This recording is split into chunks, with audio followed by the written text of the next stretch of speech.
Hi, pal.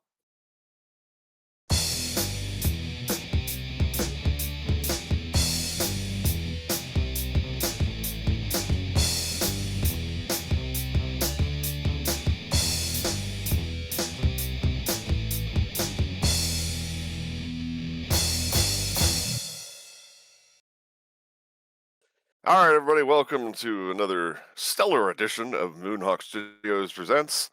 I am your host, and a surprise I wasn't going to be here, but now I am moment, Mac Paladin. That's Mac. I didn't know I was going to be here, Paladin. With me in the studio, as always, is my good friend Adam. So I'm We sure got there's a Pet. story behind that. We'll get to that. Hmm. We got Kevin and the Hizzy. Here for now, anyway. Hair today, gone tomorrow. More likely, I might be iced out for the for next week, possibly. Uh-oh. Yeah. We got Petty Fan on the technicals. I didn't break anything yet. And of course, we've got the Galax, I'm around. as opposed to a square. Anyway, I'm sure most people would say I'm pretty square, honestly. hmm, we purportedly have a great show for you tonight. But before we get to the meat of the matter, let's get to the news. Adam, what's cooking? Well, let's see. Uh, it was a holiday weekend, so there was an extra day of taking care of the kids, which is always a bit harrowing since they are kids that are filled with energy and they feel the need to express that in various ways. Various. Fueled by destruction and spite. That's a good way of Yeah. putting it. Hmm. Let's see. I'm in a row with my doctor's office about getting some medication filled, in that they are taking their sweet ass time getting it filled. And it's a whole thing.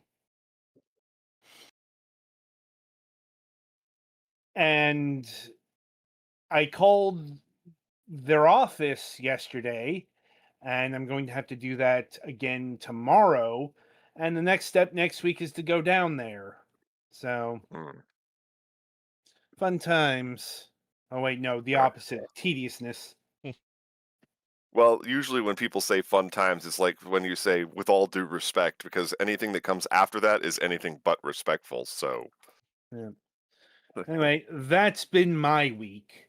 Um, Kevin, what's going on with you? Well, an estimator is going to be coming over to the house tomorrow to check out the kitchen to get a good idea of what in the heck is going to be happening with the kitchen, which might have to be a months long rebuilding process, which will be fun. Fun. We got a backup sink down here. We might get a temporary sink for the kitchen. Who knows? But Mm. I mean, we're fine, but pretty much it's just they just tore out the island in the middle of the sink and middle of the kitchen, and you know, so we'll see what happens with that tomorrow. Which will be good. That's coming tomorrow because the forecast is looking pretty gnarly for the weekend. Um,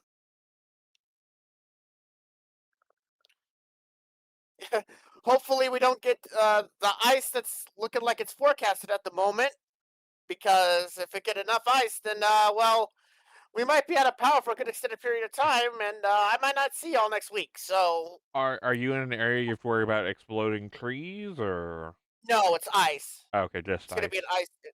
It's gonna be an ice situation. We might Exploding get it. trees are only a problem if you're in a place with a lot of trees. Yeah, Ice I gets don't. on power lines and Yeah, roads and makes yeah, I everything don't. bad. I don't think that. Also, it can just make trees fall down for non-explodey reasons. Right. think we're gonna get exploding trees. I don't think it's gonna get that cold to do that. Well, if you're getting some So- rain too, that can also be a problem because the water. That'll, yeah. Also, it only happens to certain kinds of trees. Honestly, it's gonna really be interesting here. I mean, we got like 3 transmission lines that cross here at our house, so hopefully it'll be a case where maybe at least if like there'll be like one that's still available. Mm-hmm. Like it's gonna take a lot to get us fully out of power, but we'll see. But yeah, I mean, I got 2 big things of water here. I got pretty much everything that I need: blankets, coats, sweaters, whatever. Mm-hmm. So it's not like it's gonna be too bad here. I could definitely ride it out. So there's that. It's just a case of having power or not, which Right. won't be fun, but I could survive it. I could last for a week or so. But we'll see what happens. But other than that, that's all that's happening in my world. Petty, what's going on in yours?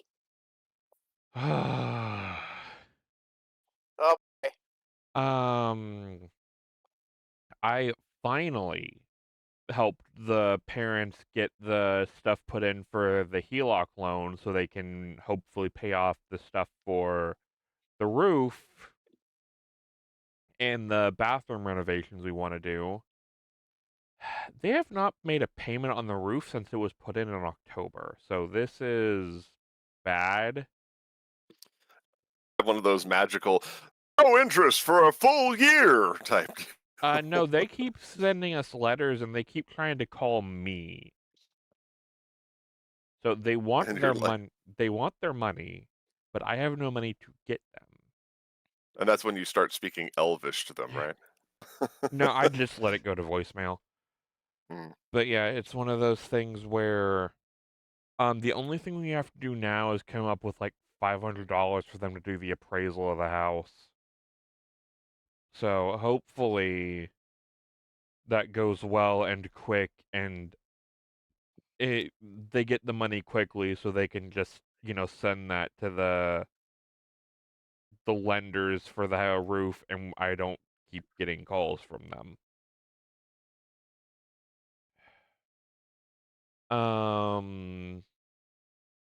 I was gonna go to a Digimon event over the weekend, but my ride couldn't find a babysitter, so no Digimon for me. Kinda sucks. I'm still looking to buy at least a box of the new set. The problem is I want the Digimon is having what they call dash packs. If you buy at least 12 packs, you get a special pack that has one of the regional exclusive arts from 3 different Digimon from like a few sets ago. And of the 3 available, there are 2 of them that I would like. So, and the one that I don't really want, Ogre wants. So basically, there's no real downside if I'm able to get them, because either way, they will have a home. I just need to find someone online who's willing to include the dash packs in the order. Because the card shop that I guess I would consider my local, even though it's an hour away, they want $140 per box. Online, they're running about $75-$80. So I'm gonna see if I can get them online, and hopefully people will, include those packs. I just need to hunt down their contact information, because TCG Player does not make that easy to just send somebody a message through their service unless you've already purchased from them. So it's definitely one of those where I need to look the store up and see if they even have an online presence, because some card shops don't, and then see if they have either a Facebook or whatever that they even use and talk to people on, because again, not all of them do. And then it's just a pain in the ass that I need to sit down and try and do if I actually want these cards.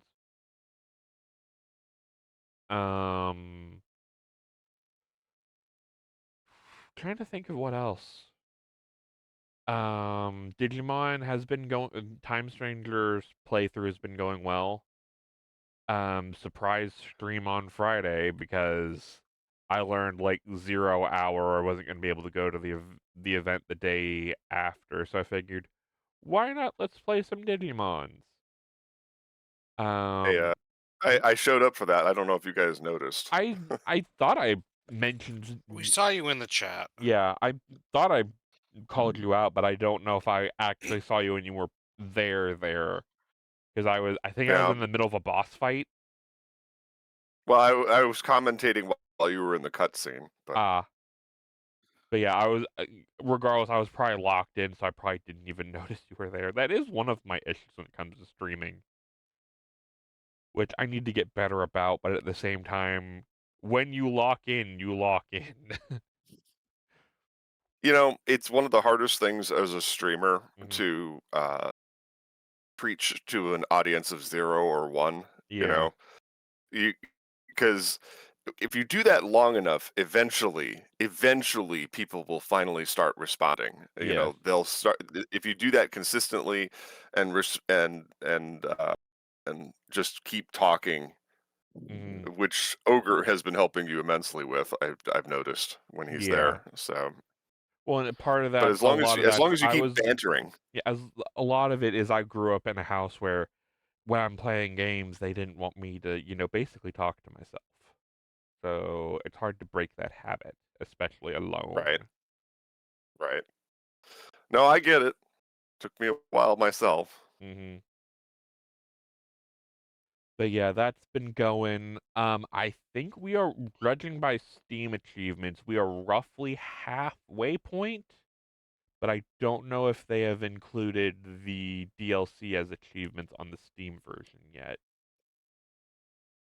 So we could be further away. I don't know. Game's long. Well, okay, I have played longer RPGs, but it's The still next DLC just came out too, and we need to check something on the evolution web for the Banchos because according to some things, apparently they made Bancho Golemon come just straight from Golemon, skipping a level, mm, but didn't do that with Stingmon. mm. And yeah, that's definitely something we can look into. And yeah, I don't think the DLC has been added as achievements, though there is a couple of them that I'm probably not gonna get. There's complete on Mega Plus, which means I would need to run the entire game again. And similar to maximum agent level requires a second, possibly even third run. I mean, this game benefits that anyway. There are some Digimon you basically can't get on the first one. Yeah, but that's one of those things where I'll probably fuck with on my own time later unless there's like plot relevance to it. As far as stuff that's going to be streamed. Oh yeah, no, I wasn't just saying we should stream it. Just I haven't really thought about what we want to do after Time Stranger. Granted, we still are only at roughly the halfway point. So we still have time to sort that out. But yeah, that's going to be, I guess, look forward to it. We were not able to do Final Fantasy this week because of Mac, which that will probably be in his news. Yeah, I'll talk about that. In retrospect, I might have been able to do it. I was kind of in panic mode yesterday, so. Valid. And I guess really there's not been a whole lot to do around here, so it's been just kind of, getting the house ready for the appraisers before they actually, in my ideal mind, I'd love for them just to do like a drive-by appraisal or just look it up on Zillow and be like, "Oh, that's what the house is worth." Yep, and not have not have people deal with people coming in and looking through shit. Oh, great. Make sure you knock on wood now because you've just invoked Malokio, the evil eye. I mean, it's fine if they come in. from your lips to God's ear, Petty. Come on. Yeah, it's one of those things. It's fine if they come in. It's just my social anxiety. I don't want to deal with people. Yeah, I get you. But they're not going to like condemn the house or anything like that. It's purely just I don't like dealing with people. I'm knocking on the desk for you Yeah. again. I don't even have a wooden desk. Mine's I don't think it's wood. Knock on the side of your head then. I don't feel like shattering my knuckles. Anyway, I guess one of the other fun things is I'm looking into fixing my goddamn bed because for the past few years I've been sleeping on the couch downstairs. And apparently Soul likes to climb on my bed. So that will make sleeping with him far easier when I actually move upstairs. Though I do need to make sure I have a CPAP machine. I have a cover I used to put on the tubing to keep the cats from messing with it. Definitely need to Dear. put that on for that little monster. Because he would definitely Yep. try and chew through it. Because he is just a baby. But yeah, I think that's it from me. Galix, you're up. I too wasn't able to go to the Digimon thing last weekend, although I was already unsure about it, but the straw that broke the camel's back was the weather. It snowed on Friday night and on Sunday night, and that was a whole lot of no fun. Right. Cleaning up twice, but at least Monday was a holiday, so I didn't have to worry about like cleaning it up and then going into work. We'll see what happens this coming weekend because we are supposed to get our share of the snow from the upcoming storm on Sunday night again and into Monday. Probably they'll just have us work from home, but again, we'll see. It doesn't sound like we're going to get anything too bad. I think the biggest forecast I've seen for this far was like 5 inches, which is a pain, but not going to destroy anything. Let's see. We finally got our furnace, the manager for it fixed or replaced allegedly, so hopefully we won't have to worry about the heat turning off unexpectedly or not turning off unexpectedly. Yeah. Going forward. So that'll be good. Let's see, not a whole lot else, I don't think. With the day off, I was able to finish the Cubine Mark II model that I was working on. And I posted the pictures of that. I have not decided what I'm going to do next, but I've narrowed it down to the Age FX and the Gundam Schwarzette. Which are... The Schwarzette is a Witch for Mercury kit that came pretty highly recommended, if I remember right, and it looks neat. The Age FX is a bit older, and it's a model that I'm trying to get myself to like a little bit more. Because it's an upgrade of the Age 3 with some aesthetic changes that I'm not a huge fan of, but maybe seeing it in 3 dimensions will help. But it's an older polycap based build, and they done some. It has remote weapons that are green crystal based, and they come in 2 sizes. And for the smaller ones, the non-crystal part of them is being replicated by 2 stickers. And for the larger ones, it's being replicated by a blue plastic piece and a sticker. So we'll see how that works out. Honestly, that's the kind of thing that makes me wish I I didn't get along so badly with paint, because otherwise that would be something you would probably want to fix with paint. I mean, the Though, paint markers aren't bad options. yeah, but I don't have any, and when I did, I had mixed success. Do you have a Michaels nearby? Somewhere. Well, because my local They Michaels, do also have some Gundam markers at the local game store. yeah. Look, if I start doing that, I'm going to start with panel lining probably Oh, before I yeah. try to do any block area replacement. Right. I love panel lining. I need to get some more Gundams I can panel line. I checked last time I was there, and they did not have any panel lining markers, which annoyed me. But I'm sure I can get them somehow. Even if it's Amazon. Obviously not the ideal, like, support even relatively local, but... Mm-hmm. So, yeah, that's most of what I am. Video game-wise, I played a bit more of Kirby Air Riders and a bit more of Super Robot Wars Y.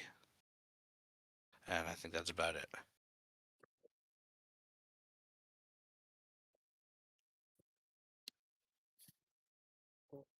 Is Max still here, or did he get consumed? I am, but nobody formally said it's Oh. my turn, so.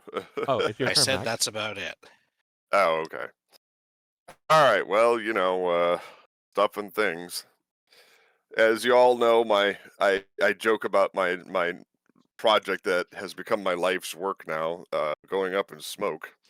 The solar project is kind of over. Oof. I got a phone call on Monday from the complex saying that they didn't like my pallet gazebo, and they didn't like my solar panels, and they didn't like this. Solar panels are actually protected under Arizona law. It specifically says that community guidelines cannot prohibit the displaying of solar panels. They can only restrict how they are displayed. Because Arizona is a bright solar state. And so we have intense protections for alternative power, even in HOAs that claim to forbid it. They can't. Spoiler alert. And I looked up the relevant laws and all that stuff, and if they press it, I'm going to take down my quote unquote commercial grade solar panels and just use the fold up camping ones sitting on the ground so that they're not mounted to anything. And they can't actually complain about that because it's non-permanent and doesn't require permits to use a contained off-grid system. Which is at this point only meant to be a temporary solution. In spite of my severe back injury and the excruciating pain of the sciatica down my right leg, I am boxing up everything and moving my entire living room and parts of the bedrooms to storage, ahead of a potential impending inspection of the apartment. Because when my lease ends in July, there's no polite way to say that. Fuck this place and their hypocrisy. My next door neighbor is the maintenance guy, and he has a shed, a gas grill, and a canopy with a full like bistro table outside for dining and parties and stuff. And they press the issue with me on some of this stuff that I'm not going to take down. I will be filing a complaint with the city. Because of basically inconsistent application of community guidelines. Just because the maintenance guy works for them doesn't mean he's exempt. And that's just what I can see over my fence. I was in the backyard for apartment 105, and they have stamped concrete, a little outdoor stove, heating lamps, dual canopies, a bistro table, a television, a couch. Basically a full room And when they're outside dining, I was walking through the back of the shopping center that is directly adjacent to us, and they were flicking lit cigarettes over the wall onto the parking structure. So they were outside smoking, and when they would get down to the butt, they would just leave it lit and flick the cigarette over the wall. So there's like 50 cigarette butts on the pavement. And they've all got satellite dishes mounted on the wall, which is verboten. Fun. So it's time for me to go into pettiness mode. Hey, wait a second. That's my thing. Well, yeah. I figured you'd be a fan. Yeah. Anyway, so I will do what I can. Nathan is coming from San Diego at some point to try to help me somewhat. He hasn't called me to confirm his itinerary, but he is trying to get out here to assist me with doing some of this stuff. But who knows? I may have all the shit moved out before he even gets a chance to get out here. So we shall see. I will have to rent a 10-foot. I've got a storage facility. We retrieved the car. So last week, I had moved the car out to the Lowe's parking lot for temporary storage until my dad and I reached a determination on whether or not we're going to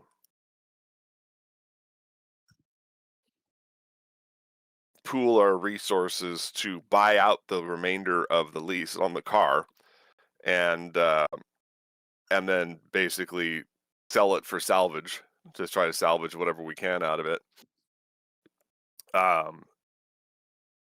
And they decided to resurface the parking lot. So the place that never tows anybody towed my car. And even the manager of the Lowe's was like, "Yeah, we're sorry. We waited like a whole extra day, and nobody came for the car, so we finally had to have it towed because they couldn't delay the parking lot resurfacing any longer." And I said, "No, I'm not mad about it. It's just one more thing." Smile. That winning, boyish smile that I flash at people from my retail days. I said, "I just need to know where it is." And of course, they called the towing company that's on the motherfucking end of nowhere. I mean, where else would it be? Yeah, well, I mean, literally on the other side of the power plant, on the southeast side of the city. This is the car that I have to every 1,000 feet or so, I have to pop the clutch and restart it. Pull basically a running start with this car. It makes you But feel alive. we managed to get it all the way to Park Avenue, and then I just pulled into the Circle K and told my dad, I said, "We're calling AAA." I said, "There's no way I'm going to make it through downtown, even on the back streets with this thing," because the stall and start trick that I was using to get us as far as we got just wasn't working. Mm. It kept not catching the gear. There's something wrong with the transmission. There's something wrong with the power booster. There's something wrong with the turbocharger. And so Only it's thing just not fucked is the AC. well, and unfortunately, that's tied in with the serpentine belt. So theoretically, while this problem is going on, the AC is not really working either. But it's been so bitterly cold here in Tucson because even though we are desert, we are the high desert, and so it does get a little frosty during the winter time here in Tucson. Not snowy. I was admiring you guys arguing about you don't know cold. And I was just thinking to myself, I'm like, well, we do have the foremost expert on cold here in our group. So Yeah. Galix exasperatedly saying, If it's "You not guys don't know Gullick snow." if Yeah, it's not Gullick, it's me. I mean, it's. I understand that it gets cold, and they even get more. I live fairly close to the water, so we don't get as much snow as some other places. But like, at least around here, people are like know to expect it, and the number of idiots who drive like idiots and don't and like do stuff that gets everything broken in snow is relatively low. But not 0. It's not 0, but it's relatively low. Yeah. So anyway, to keep myself moving along here, so we can get to the meat of the show Mhm. here. I took down some of my solar array. It's going to take some time because I built these.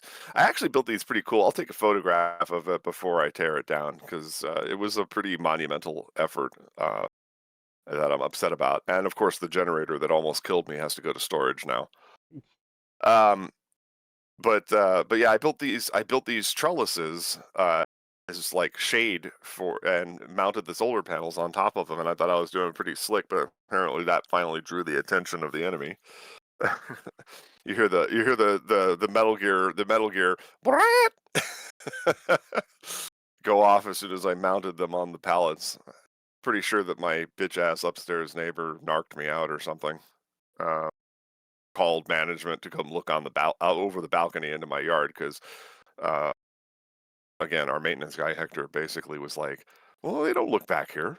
Do whatever you want." He didn't care. He was totally like, "That's cool," you know. But um, he's been watching me build this solar array since he was up on the 3rd floor last year. Um,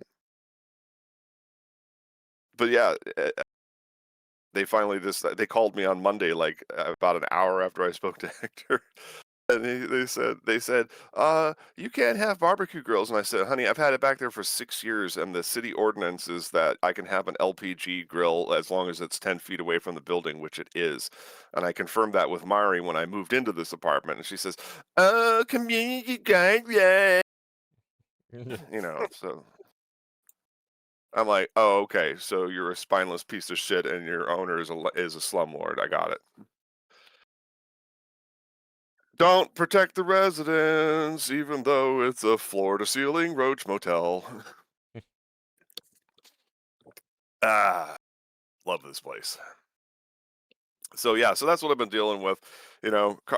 So hopefully, the reason I'm here tonight is because this week's scheduled disruptions have finally abated. So the car is recovered, storage has been acquired. Now it's just a matter of feeling good enough to actually haul all this shit into storage. And I cleared out my personal closet here so I could stick all of my industrial solar panels in there. Just kind of file them in like a card catalog. I installed a lock on the door, so if they want to look inside, they're going to need to bring a warrant. So so yeah, that's pretty much it. Other than, hopefully once I get done with this cleaning project, and I am going to start looking for another place.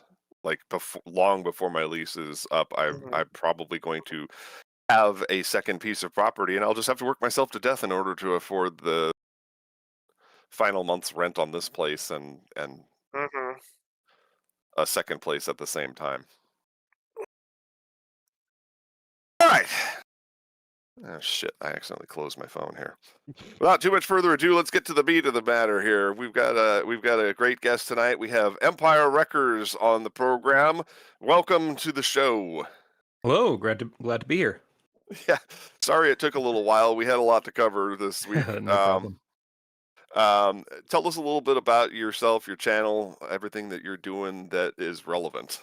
So I run the YouTube channel, originally a Star Wars actual play podcast called Empire Wreckers. We started that in late 2017. Me and a group of my friends. And then we played that for a while. After a few years, we thought, hey, what if we started streaming like The Old Republic and some other things, and we made a YouTube channel. And I think like a year or two after that, made some video essays that now have many, well, not many, a couple million more views than the like 100 and change listeners the podcast gets. So the YouTube channel is vastly eclipsed the podcast. I'm assuming that's any of your listeners know me from anything, it would be from that.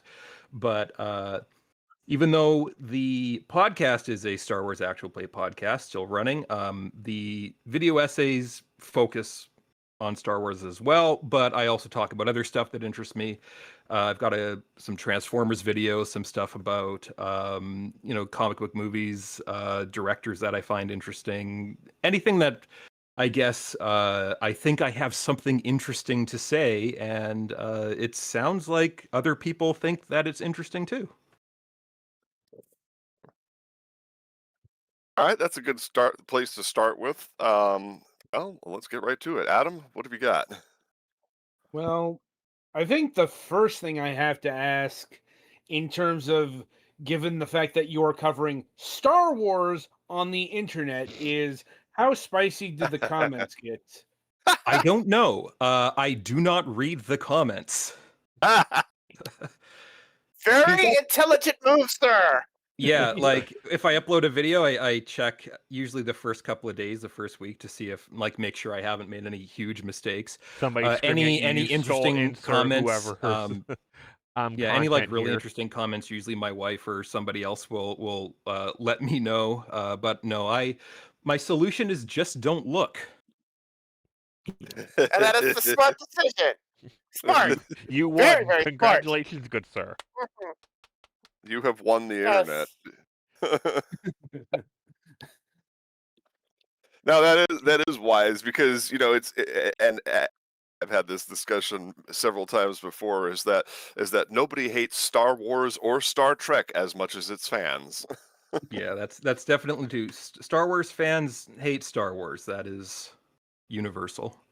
I mean, I will note that the Star Wars subjects that, at least what I see on the YouTube channel, aren't the most explosive ones that are currently rollicking the Star Wars fandom, i.e., the sequel trilogy and the Disney Plus shows. I did read here in the write-up that you had a specific emphasis on dumping on the Rise of Skywalker, though. Yeah, that was kind of the first video I did that sort of took off. Sorry, just drink went down the wrong hole. Wrong hole. Uh-oh. Anyway, yeah, so that was, I think, like the first, because on our channel, a friend of mine, another member of our podcast, he kind of did the first video essay. We sort of worked on that one together. It's based on an article that he wrote for a website. He kind of recorded the audio for it, then I just kind of put it together. And then the second one, that one was about The Last Jedi. I've kind of, unfortunately, I have had to sort of unlist that one and shuffle it off to a playlist, because it was a video essay. It's a lovely essay. It was about him kind of being raised religious and then sort of losing faith. And then like later in life sort of rediscovering that sort of connection with religion a little bit, and how that sort of how Luke Skywalker's loss of faith in The Last Jedi sort of resonated with him, and sort of why he likes that movie. So of course, whenever you're positive about The Last Jedi on the internet, people sometimes have mean things to say. Oh yeah, I've actually died on that hill, saying that it could be the sequel trilogy's Empire Strikes Back, but at the same time, it's like, oh, it's like, okay, well, obviously you've never The actually Empire Strikes watched Back Star would have Wars. sucked if they had followed it up the way that they followed up The Last Jedi. Well, yeah. See, well, but you have a lot of potential in the middle part, but you have to stick the landing. okay, but I would argue that the Return of the Jedi is one of the worst films ever made, and that's because the second act is a 62-minute funeral dirge of nonsense. It's just whipping back and forth without any kind of payoff until you get to that 33-minute ending. That's basically endlessly ratcheting tension with Luke and Vader and the It Emperor. still addresses the remaining questions. It does. It doesn't like, oh, I don't know, we never bothered to go save Han because who cares? Instead, Jabba turned out to be actually not Darth Vader was Luke's father, but Jabba the Hutt was actually the one who trained him. And Don't give there's like Lucas ideas, an you endless fucking fleet psycho. of Jabba the Hutts. I just love the fact that the Rise of Skywalker basically said, "Yeah, forget those first two films. We'll just make the trilogy all in one film, and everything else that happened before doesn't matter." Anyway, sorry about that. That was a hell of a tangent. Yeah, no problem. Yeah, but like so the Rise of Skywalker video, that was kind of the first one that I did that sort of took off. And like to your point about sort of it is obviously a very I guess sloppy is putting it politely movie.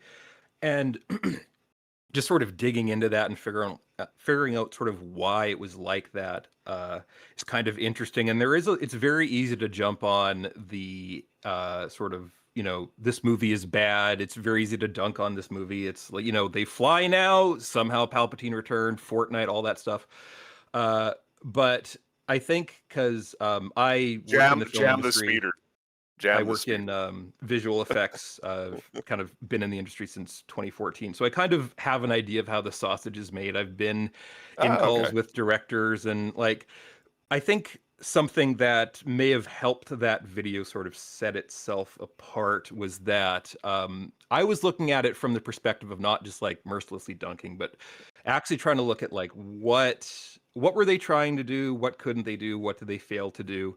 And not from the perspective of, everybody's incompetent, but just like sometimes stuff doesn't work. Nobody wants to make a bad movie. Nobody wants to disrespect what came before. But when you have one of your primary actors dying, right around the time the previous movie comes out, and then the departure of another director and writers, and then you have like 3 months to put a story together before you have to pitch the movie to the studio head.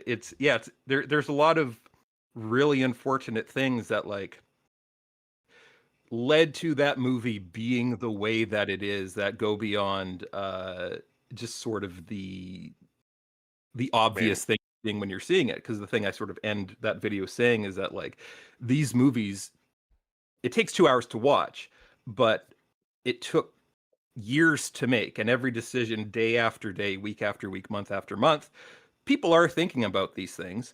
It's just that there are extenuating circumstances, and with hindsight, of course, you could make a better movie, but we don't have the benefit of hindsight when we're looking forward.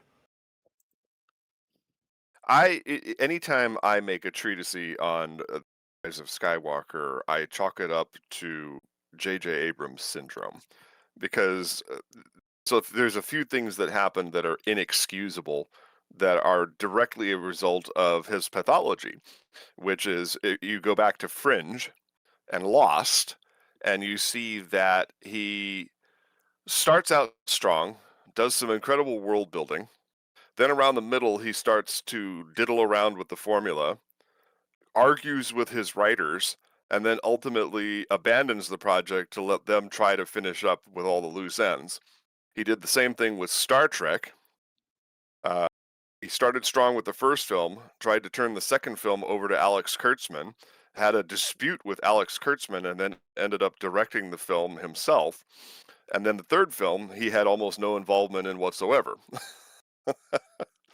And a lot of this was dispute over the fact that Colin Trevorrow was totally of the mindset that he was going to recast Leia and keep his story integrity intact.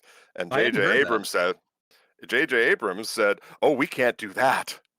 Well, because I hadn't heard the thing about Trevorrow wanting to recast Leia. Yeah, when Anton Yelchin died after they filmed Star Trek Beyond, J.J. Abrams says, "Oh, if we make another film, we can't recast Chekhov. That would dishonor his legacy." And then when there was talk in Hollywood about recasting Leia and possibly using someone like Meryl Streep, who actually had played Carrie Fisher as a fictionalized version of herself in Postcards from the Edge and was BFFs with her and knew her better than almost anybody. And Trevorrow wanted to go forward with his film, which I'm probably sure we've had Lou Graziani on the show, and he did a stop motion animation interpretation of the leaked script for Duel of the Fates, which was his version of the film.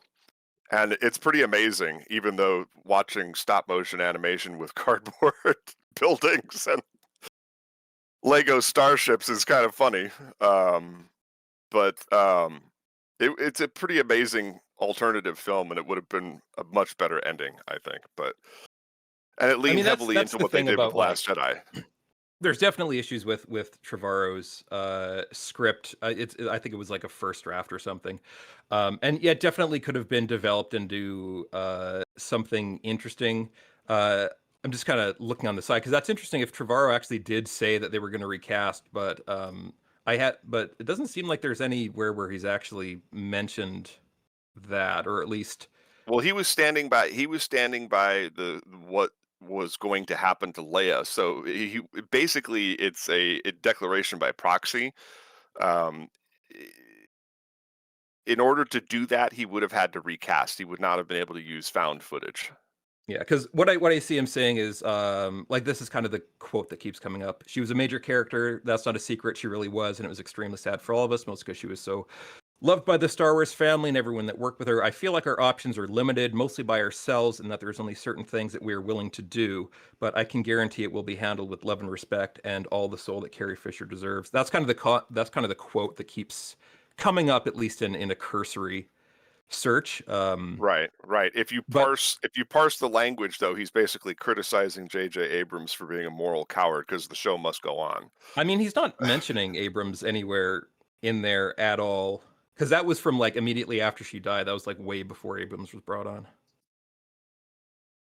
Abrams was there, at least making in my all research along. on the topic, what I found was that, and like there I think what happened was, at least in sort of what I was able to dig up when I was looking into it, was that the Trevorrow situation was, it goes back to actually Jurassic World, because supposedly he was handpicked by Spielberg for that movie, and the executives didn't like that he was trying to. I think that the term they used was he kept trying to like enforce his opinion or something, or he kept trying to have an opinion. Where it's like, as a director, it's like that's kind of his job. But the studio executives didn't like how much creative control he was trying to take with the project, so that movie became, of course, extremely successful, spawned a whole new Jurassic franchise. He got the new Star Wars movie, and supposedly, from what some of the articles and stuff say, he was doing the same sort of stuff, trying to, like, I agree, he was definitely trying to tell his story, regardless of what the studio wanted. And I think that rubbed them the wrong way. And then kind of the Book of Henry sort of gave them the out. The failure of that movie sort of gave them an excuse to part ways with him. And I think the Carrie Fisher situation definitely, regardless of what they were going to do, because we can find quotes and sort of read between the lines, but unless he says something, we're never going to know for sure. But my theory, rather than the Carrie Fisher stuff, my theory is that it may have hinged on Palpatine, because J.J. Abrams, he said that it was either him or I think it was actually the co-writer on the movie. Yeah, I can't remember his name, but yeah, I know what you're talking about. Yeah, yeah, Chris Terrio. Yeah, Chris Terrio. He said that because he was brought on, like, Abrams called him like a week or two after he himself was hired. So Terrio said that the Palpatine stuff was part and parcel of the project before he ever came on board.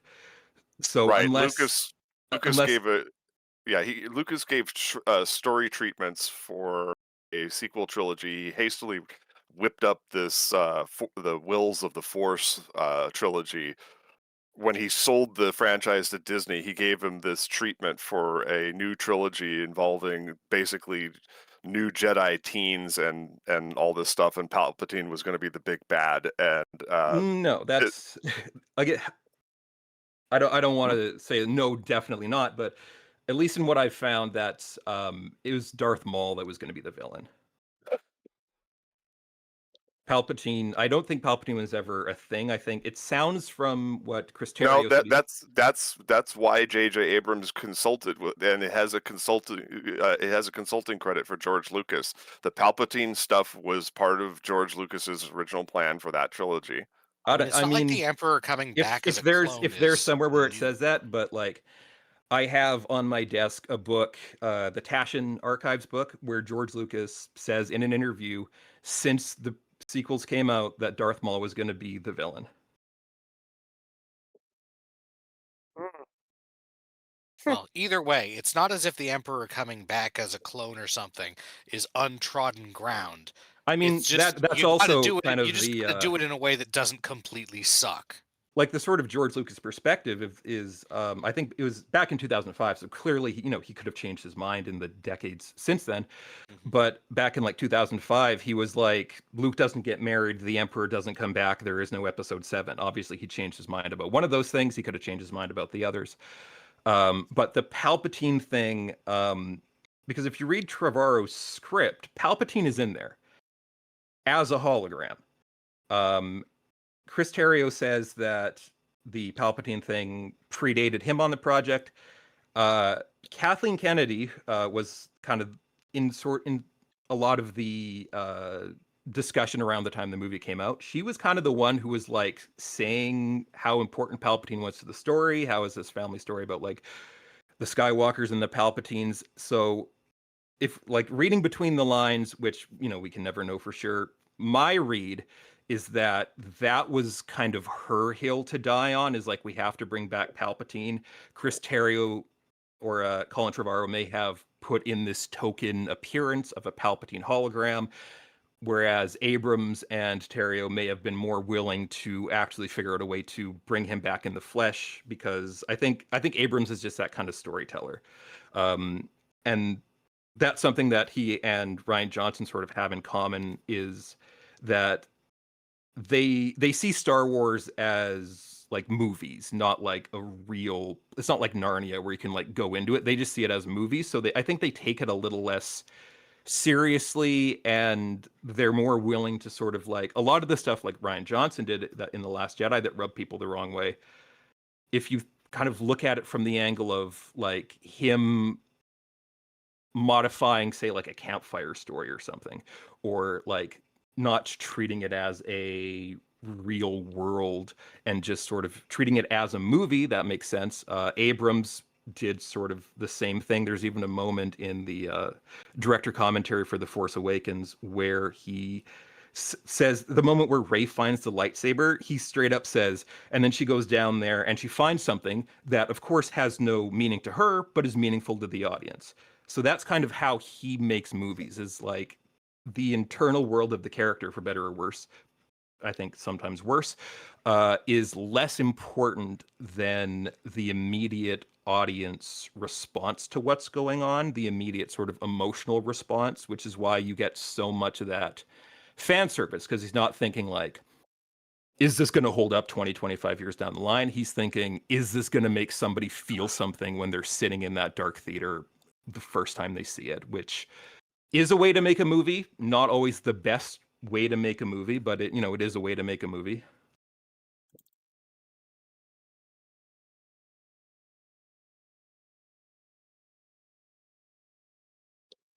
All right. Yeah. I mean, that was a weird question.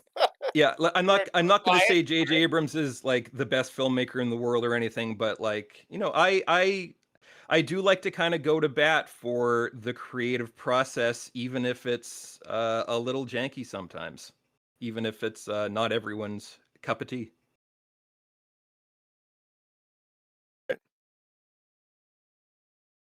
All right, well, back to you, Adam. Okay. Yes, I believe a bit ago you mentioned that you have a VFX background. Yeah, yeah. I'm wondering if you can delve into a bit of that and how you relate that to, the Star Wars video essays. Yeah, so like I got into visual effects with me and my friends like doing After Effects lightsaber fights. So my favorite movies as a kid were like the DVD special features for the prequels. So like it's very my interest in sort of filmmaking is directly tied into sort of my interest in Star Wars and vice versa. Um and yeah, so I'm went to film school in Vancouver. Now I work here in visual effects. My first movie that I ever worked on was the 2014 Godzilla. I've definitely worked on some interesting movies since then that had some interesting things surrounding them. And maybe that's why I have sympathy for like productions like The Rise of Skywalker. I worked on Justice League. I was like, we were there when Zack Snyder's daughter died and threw out that whole thing with Joss Whedon. I worked on the first Sonic movie when the design changed. I worked on Fast and the Furious 7. Paul Walker died. Like, I don't know if I'm cursed. I hope not. But sometimes, I think that may have played a role in sort of my perspective a little bit working on these projects where sometimes things go terribly wrong and there's not really much else you can do except just try to finish the job. That's doubly true at how do I put this? The kind of lower echelons, not so much in terms of workload, but you're one of the people who don't get to do the creative decisions. You have to do the work that the people up top say, right? Yeah, there's definitely I mean there is sometimes when you do get to have more say. It depends on the department you're in. But yeah, for the most part, like, and this is something that just broadly in movies in general, something that I think is harming like the types of movies that I work on and the types of movies that I tend to make videos about is the machine nature of it, because you've got like so every movie that we do uh comes to us first as a PS2 cutscene. There's like 2 or 3 companies that do previs. A big one is called The Third Floor. Most of the huge movies you've seen have had previs done by The Third Floor, but that means it's all very samey. It's the same group of people that are designing these shots and designing these sequences and designing these action beats.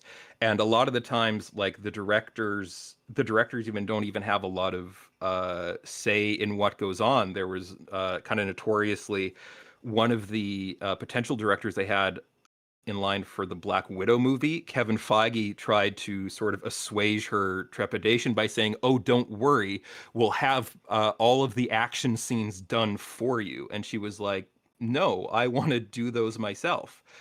And that is definitely sort of a downside, the whole machine nature of it. And relating back to stuff like The Rise of Skywalker, that machine is too big for creativity to really flourish a lot of the time. So the story, because they have to start location scouting and casting in January, because they have to start building sets, because they have to start doing all of these things, because there's this huge pipeline, because they have a release date, they need to crew ILM, they need to, crew the set, they need to do all of these things, means that they hire J.J. Abrams and Chris Terrio, and they're like, okay, you have 3 months to wrap up all of Star Wars. Go. And just the machine in general doesn't often allow for great movies to be made, and it really takes, I think, a director who's knowledgeable. Number one, knowledgeable about visual effects. Number two, knows how to communicate it because it is a language. And I think a lot of directors, this is just me rambling about my experiences now working in VFX, where it's like a lot of directors come in and they don't know how to say what they want. That's their job, but they don't know how to communicate it. And I've heard stories of like directors, like big name directors, that have these kind of mini tantrums because they are, they've been working in the industry for years. They've made all these great movies, but suddenly they step into like this machine. They don't know how to communicate it, and that frustrates them. And sometimes they take it out on us. That's not always great. I've definitely heard some horror stories of like directors asking for artists to be fired because they didn't like the work they were doing. But I think ultimately, sometimes stuff does rise to the top. Sometimes you do get that lightning in a bottle where everyone involved is on the same page, where the director knows what they're doing, where the crew knows what the director is doing. And those are the movies where kind of, I think we get the most creative input, because if we don't have to have that communication barrier, then the machine can let up a little bit, and then we can sort of be a little bit more creative, because then it's more of a conversation. Then it's not just us like doing version after version after version, trying to say, is this what you want? Is this what you want? Is this what you want? Then it's like, oh, we think they might like this if we try this, and then we try it, and then the director's like, oh yeah, that's cool, and then it ends up in the movie. That's certainly an interesting perspective. Um, it's probably not helped that most Hollywood movies these days, or at least the big blockbusters, are tied to IPs or grand universes. I think that's not bad in and of itself, because obviously, like, anybody who works in visual effects is in some way, shape, or form a huge nerd. You have to be. So like uh you know uh, when I was working on, like, I grew up playing Sonic. I grew up reading the Sonic comics. When I got to work on the Sonic movie, I was like, hell yeah. And when I saw the designs for the Sonic movie, I was like, oh no.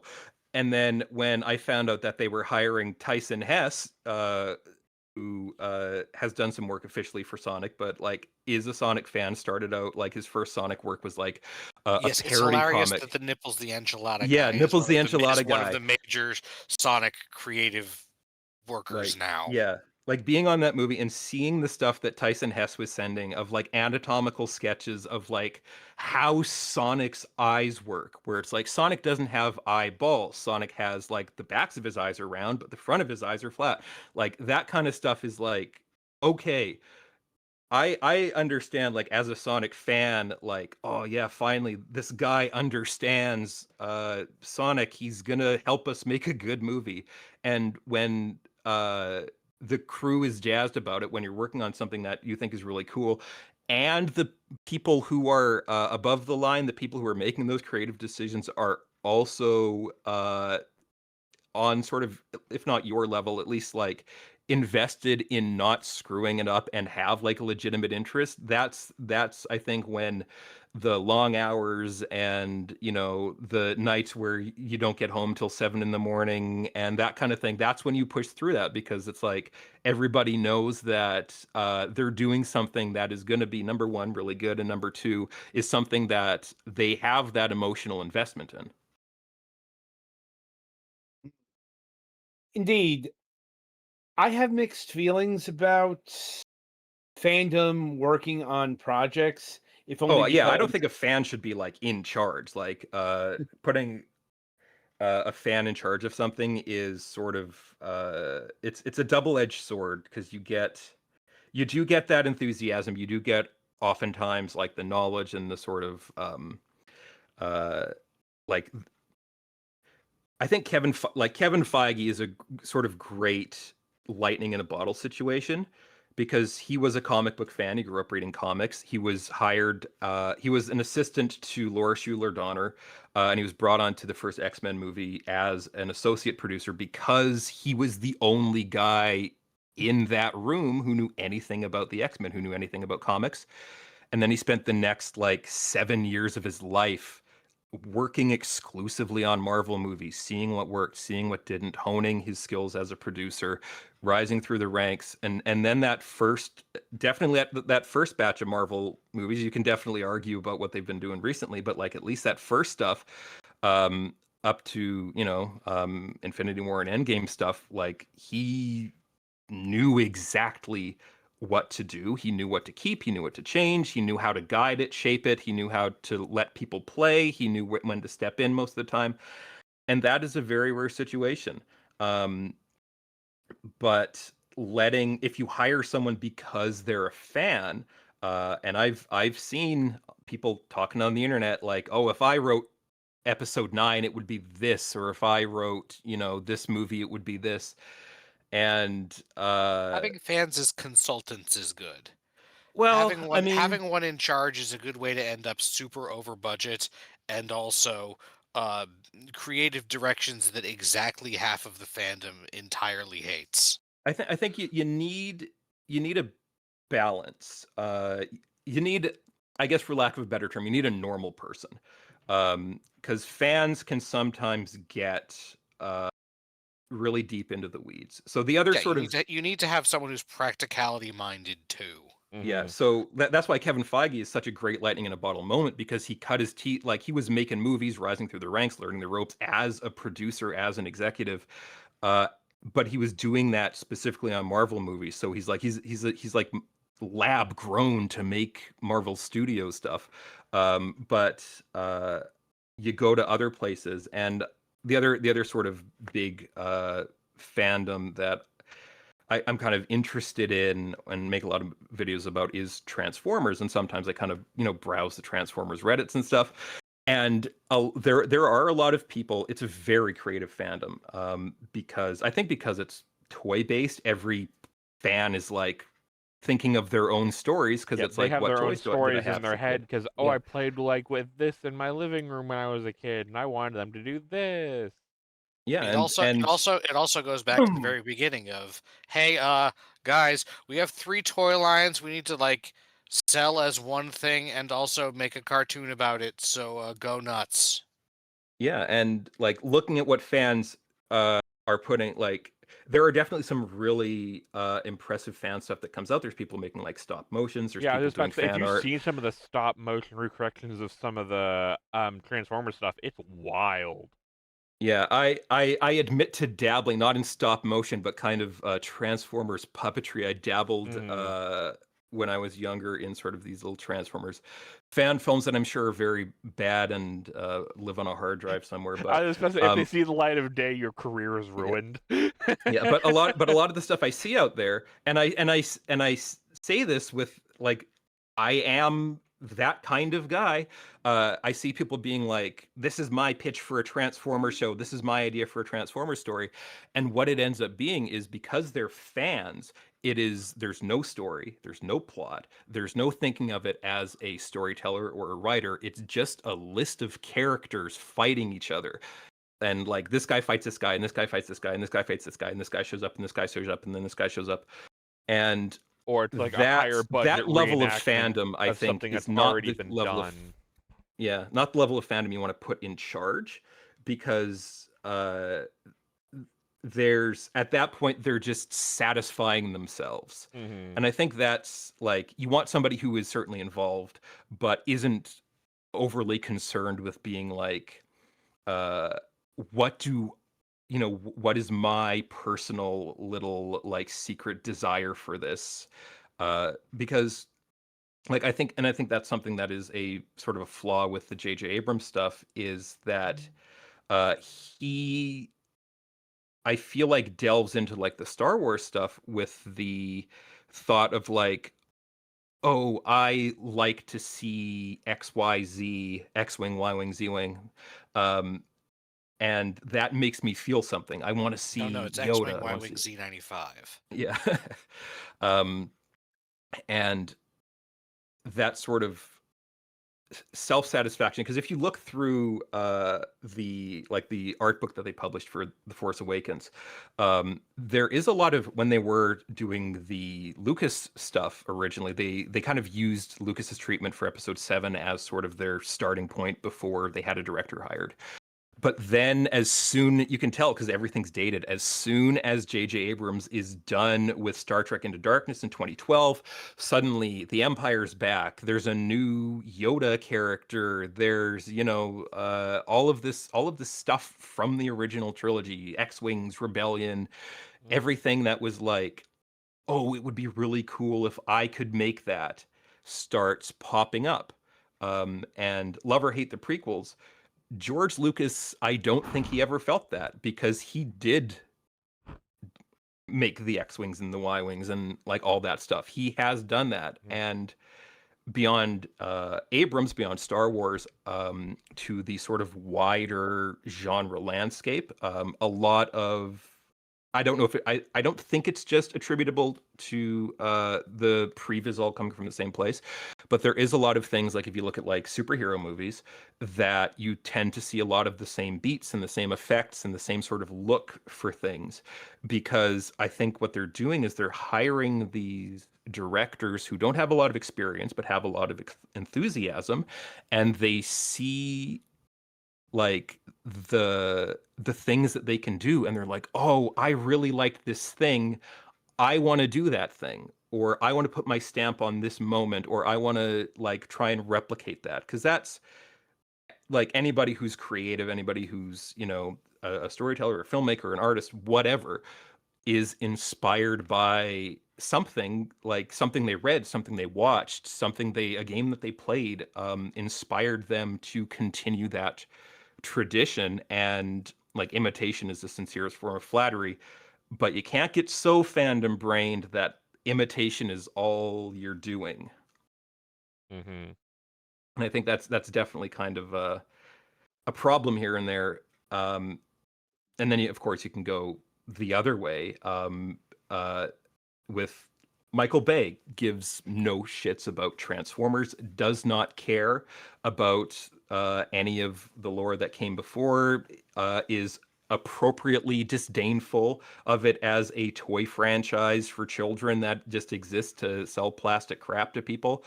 And as at times, I guess, nauseating, as sort of distasteful as his movies are, him not caring about the Transformers, there are elements in there that are incredibly unique visually, that are characters and concepts and ideas that you don't think of if you're a fan. There's a character in Revenge of the Fallen, makes a very brief appearance. His name is Reed Man.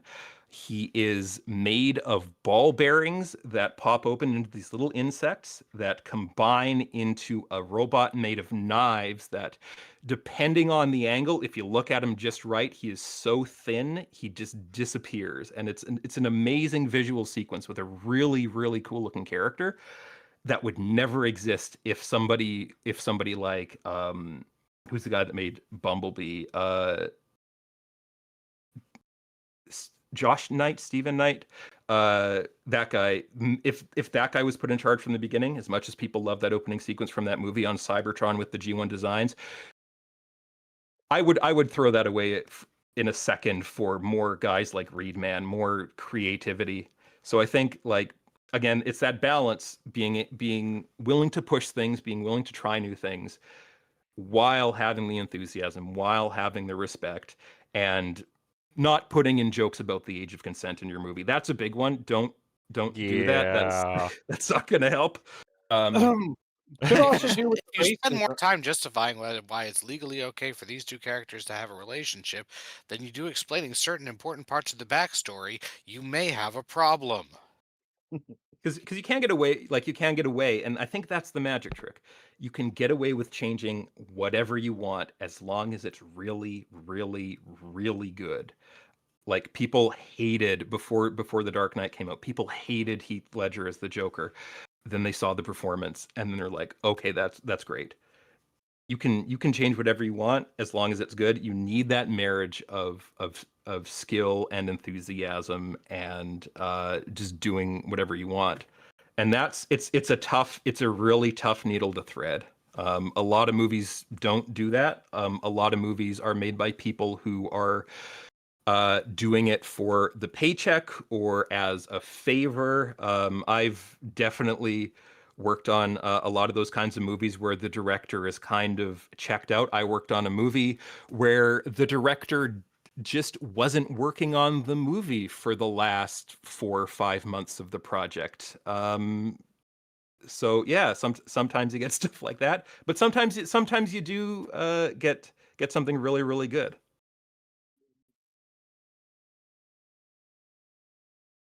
And how does that tie into making video essays? Um, Well, I think it just ties into making video essays because, as you may have noticed, once I start talking about something, it's difficult to get me to stop. So it's posting syndrome. I just want to, you know, I think uh, I have this opinion about this thing. I want to say this opinion about this thing. I don't see other people talking about this thing in the way that I would like it to be talked about. So I'm going to go out there and do it myself. It's a good enough reason as any, I think. Yeah.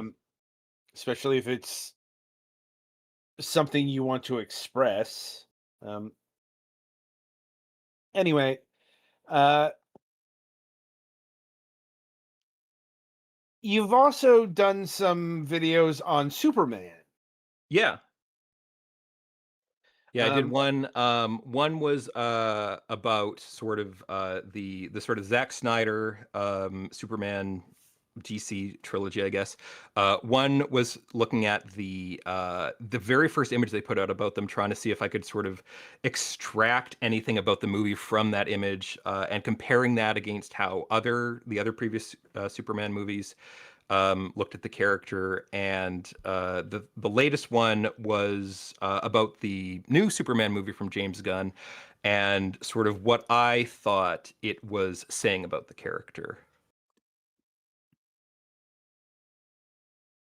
and what did you think they were saying about the character?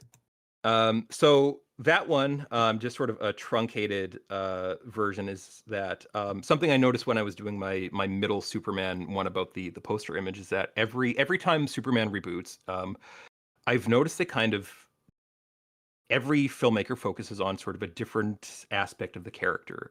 Back in the 70s, the original Superman movies, there was nothing, it had never been done before. So that one, they were just kind of trying to figure out how to make the character work. And that one was a lot more uh, complete, I guess, a more sort of complete version of the character where they focused on Clark Kent, Kal-El, and Superman sort of equally. Kal-El is a little bit lost. It's mostly Clark and Superman. But after that baseline is established with the Christopher Reeve stuff, then you've got Bryan Singer. His movie is about Kal-El. It's about this guy who's an alien, comes back to Earth, doesn't fit in. He's an outsider. Then you've got Man of Steel, which is about Clark Kent, who is a guy who grows up, finds out he's an alien, has to try and figure out what that means, has to try and figure out what he should do with his life, has that sort of that internal human level doubt about himself and his abilities to do good. And then now you have the James Gunn version, which is focusing on that third aspect of the Superman superhero character, and sort of taking I guess, the mythology of Superman and making him sort of the pop culture Superman that you picture when you think Superman in your head. That was the kind of guy that he was in this movie, and rather than just being sort of a specific character, and he did have a lot of specific traits that made him sort of unique from the others. But what was interesting about this one, I think, was how they made Superman into more of anybody can be Superman. They deprioritized Clark Kent. Like he's the same guy essentially, whether he's Clark or whether he's Superman. He doesn't really like change his physicality that much. His voice is the same. He has a different haircut and he wears glasses, but that's about it. Lois Lane already knows the whole deal.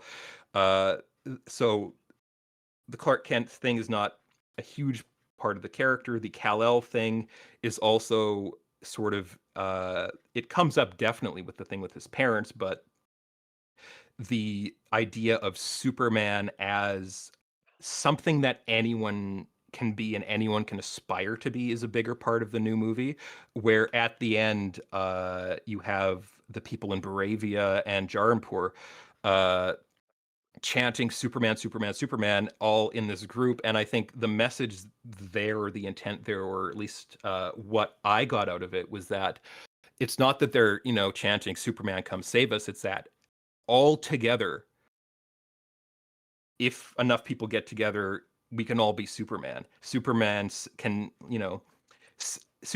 save every dog, every squirrel, every person, every building. Superman can do all those things. None of us can, but each of us can do one good thing, and collectively the world can be equivalent to Superman if we want to, which I think is kind of a good uplifting message for the 2020s. Mhm. Certainly a message needed in these times, I think. Yeah, Like, and and it's interesting because like there's a new Superman every decade or so, and so it'll be interesting to see 10, 15 years down the line what is going to be the next version of that. What are we going to need from a Superman? Mhm. I wish I had the answer, but Yeah. it would require the ability to travel through time. Like, I guess we'll just have to see in 10 years. Yeah. Like, anyway, so in terms of producing a video essay, I see your, how do I put this, on the methodical side. That is to say, you seem to take a good chunk of time to make one of these. Yeah, I'd like to pump them out faster. There's a lot of reasons for why videos take so long to put together. Sometimes it's like number one is just balancing full-time job. Number two is balancing, home life. I got a kid at home, got to do dad stuff, got to do family stuff, that kind of thing. I've got also, the podcast, which is largely an excuse to hang out with people once every couple of weeks. Which also I've got myself into the horrible situation of doing a lot of editing, sound effects, music, the whole shebang. I try to make every episode into like a movie. So we like start with the opening crawl, we have the end credits, we have music all throughout. I try to make it as cinematic as possible, which takes a long time, but I like that we're doing that. And then it's just also it takes a while to make a video. Sometimes it takes a long time to figure out what it's going to be about, what sort of that central kernel of it is. Sometimes I'll like start writing it, get halfway through, think this isn't interesting, or it's like this isn't what I want it to be about. I'll start over. Once I actually get to the editing, that usually speeds up a little bit. My pace generally is about an hour of work per minute of video. So a video that takes, a video that's like 30 to 40 minutes long might take me 30 to 40 hours to edit, spread out across however many evenings I have available. And the other thing that makes videos take a long time is just scope creep. There have been a lot of videos where I thought, this will be easy to do. This will be a quick one to knock out. And then it turns out to be 2 hours long. or I Oh. end up having to do storyboards for an entire hypothetical Star Wars movie in Blender. Sometimes I'm I'll like, I'll be working on something, and I'll go to my wife and I'll ask, like, okay, I'm thinking of doing this. Is it worth it for me to spend this much time doing XYZ minor thing? And she'll say no, and then I'll do it anyway. I'm like, I there's a couple of things with that. Like, it's a vaunted approach that is not afforded to every YouTube creator out there. Like, Yeah, because I see, like, because that's part of the thing when you're doing YouTube is like trying to figure out what sort of creator you are going to be, or what sort of like approach you want to take to it.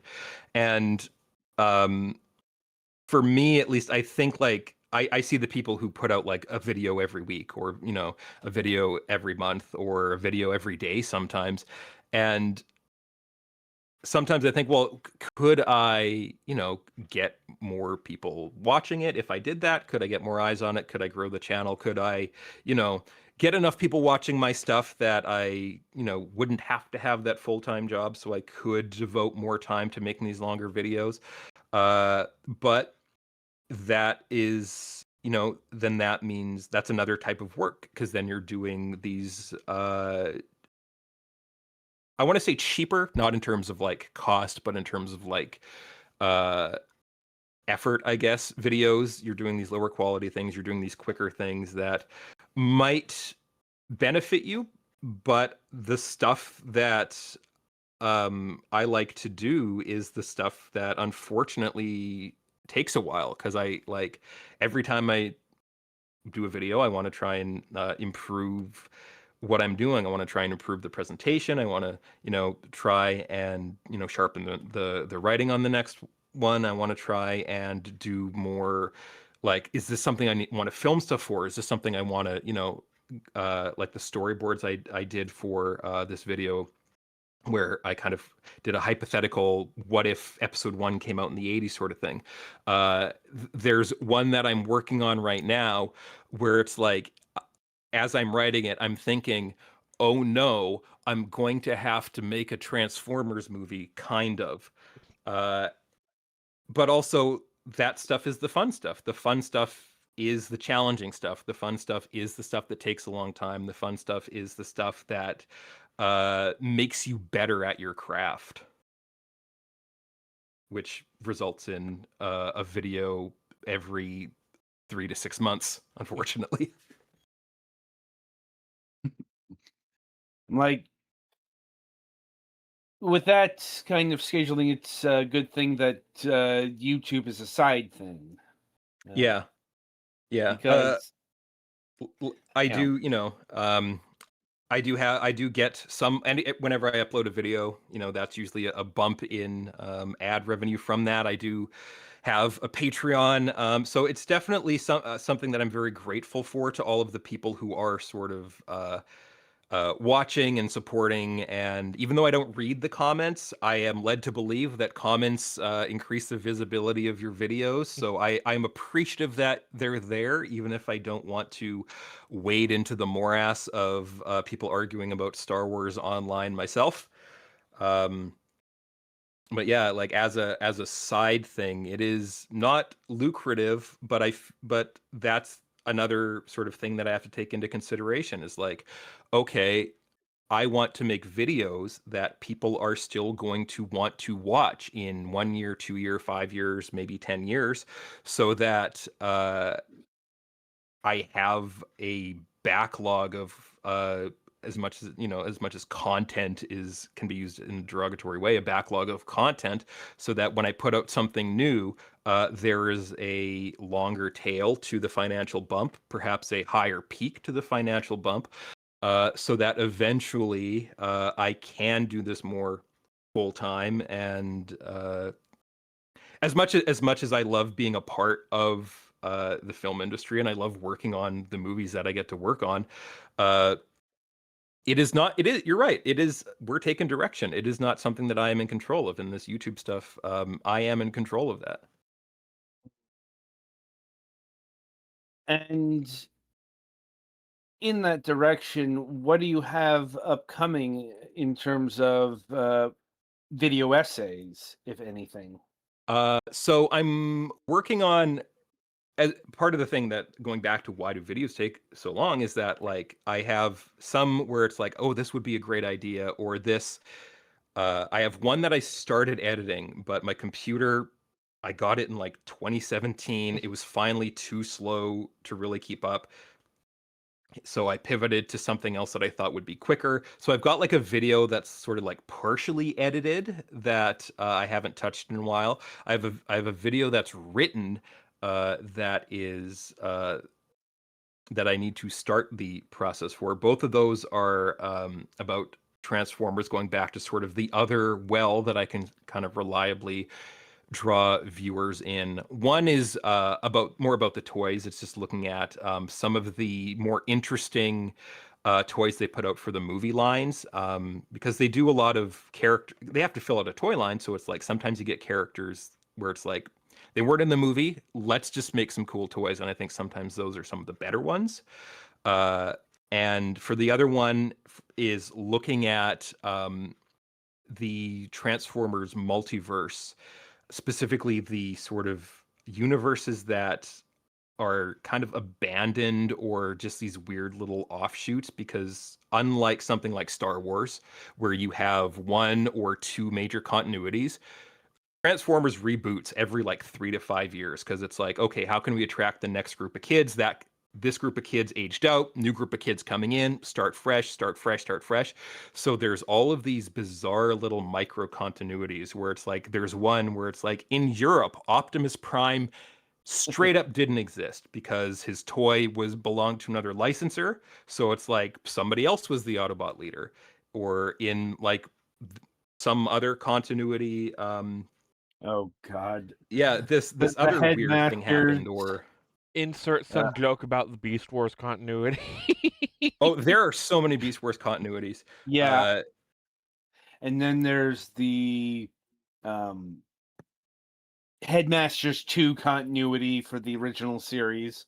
That's the Yeah, continuity. the split, like the Generation 1 is just a hang. I get into it a little bit, but the Generation 1 continuity is so tangled. You've got the American cartoons, you've got the Japanese cartoons, which branched off from the American cartoons. You've got the American comics, you've got the UK comics, which are kind of in continuity with the American comics, but sometimes not.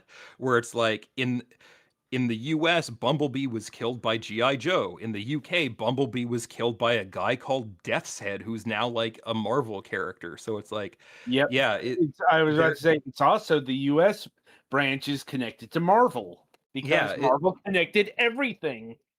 there's I think two separate universe designations like in the Marvel universe uh for Transformers, and now you've got GoBots showing up in the MCU. So it's like, okay, well now Hasbro owns the GoBots IP. Now the GoBots have interacted with Transformers, so it's like, yeah, it's a pretty fascinating, messy web of people I not mean, giving a shit until they very suddenly did and tried to cobble together something cohesive out of it very late in the that's game. literally how Transformers came about. It's the smashing of two mostly unrelated Japanese toy lines.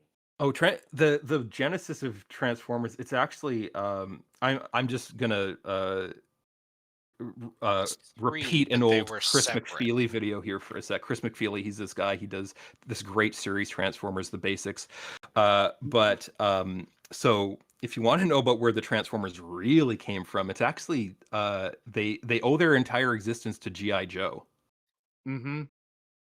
Because you've got the original GI Joe toys in the U.S. were licensed to Japan to Yep. Takara, who ended up making the toys that became the Transformers. of the American military soldier stuff didn't sell. They took those G.I. Joe molds, turned them into like a superhero, like a transforming superhero, Henshin Cyborg, it was called, I think. That did well. They downsized it to 3 3/4, like the Star Wars action figure size. That did well. They started making vehicle accessories for him. That did well. They shrunk him down again, focused entirely on the vehicles. That did well. Then a few years later, that line was licensed back by Hasbro to create the Transformers at the same time they were reviving G.I. Joe. So it's this weird little like cyclical thing where Transformers doesn't exist without the original G.I. Joe, even though it's cribbing all of its like first 2-year characters from Japanese toys. And that's the kind of thing that I find very interesting, but maybe also very, very boring. But It might depend on the person, but yeah, Transformers are just full of that.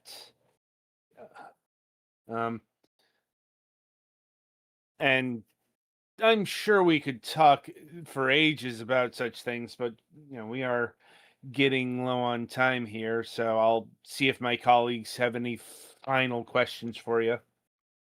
I think I was piping in when I had something. I think I'm good. Yep. Ugh. Was that everyone? Yep. All right. Empire, I want to thank you for taking time out of your schedule and being with us here today.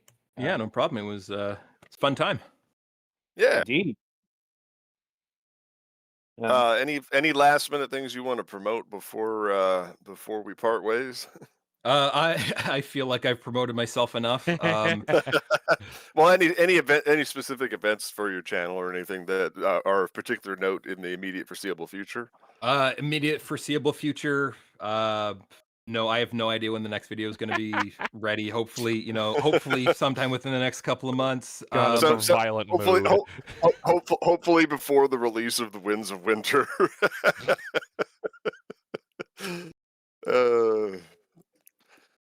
Anytime somebody asks you when the next video is coming out, you kill another Skywalker. Right? I wish I had that kind of power. I'd kill them all. There you go. All right. Well, again, thanks for being on the show and taking time with us. You are welcome to join us to lampoon the video if you so wish, but if not, Yeah. All right. Well, we're good. I've got to get to bed. I think I have a boy to get to daycare in the morning, so I'll leave you to your lampooning. Common problem I hear these days. Yeah. Yes. All right. Well, thank you so much. Thanks for having me. Not All a right. problem. All right. All right. So now, Adam, you want to introduce the video? Well, right. So this week we have a doozy. I am going to introduce a good chunk of the crew here to the wonderment that is Dr. Snuggles. This is a real thing that exists and actually had some pretty serious talent behind it. Quite the unusual co-production. So this is an English-British series that was also co-produced with Dutch producers, but the animation was done by the Patty Freeling, who you might know as the creators of the Pink Panther series or the people who animated the worst Looney Tunes. I like how you have to add that distinction. I'm like, it's quite the range here. And also the Japanese studio Topcraft. I'm God, like, that's a name I haven't heard in forever. Damn. well, Topcraft is the especially notable name here because, put simply, they're the forerunner to Studio Ghibli. Mm-hmm. And they also worked on a whole bunch of Rankin Bass stuff. So all of this came together to produce somehow Pee-wee's Earth before that was ever a thing. As in, everything's anthropomorphic and really bizarre. So let's get into it.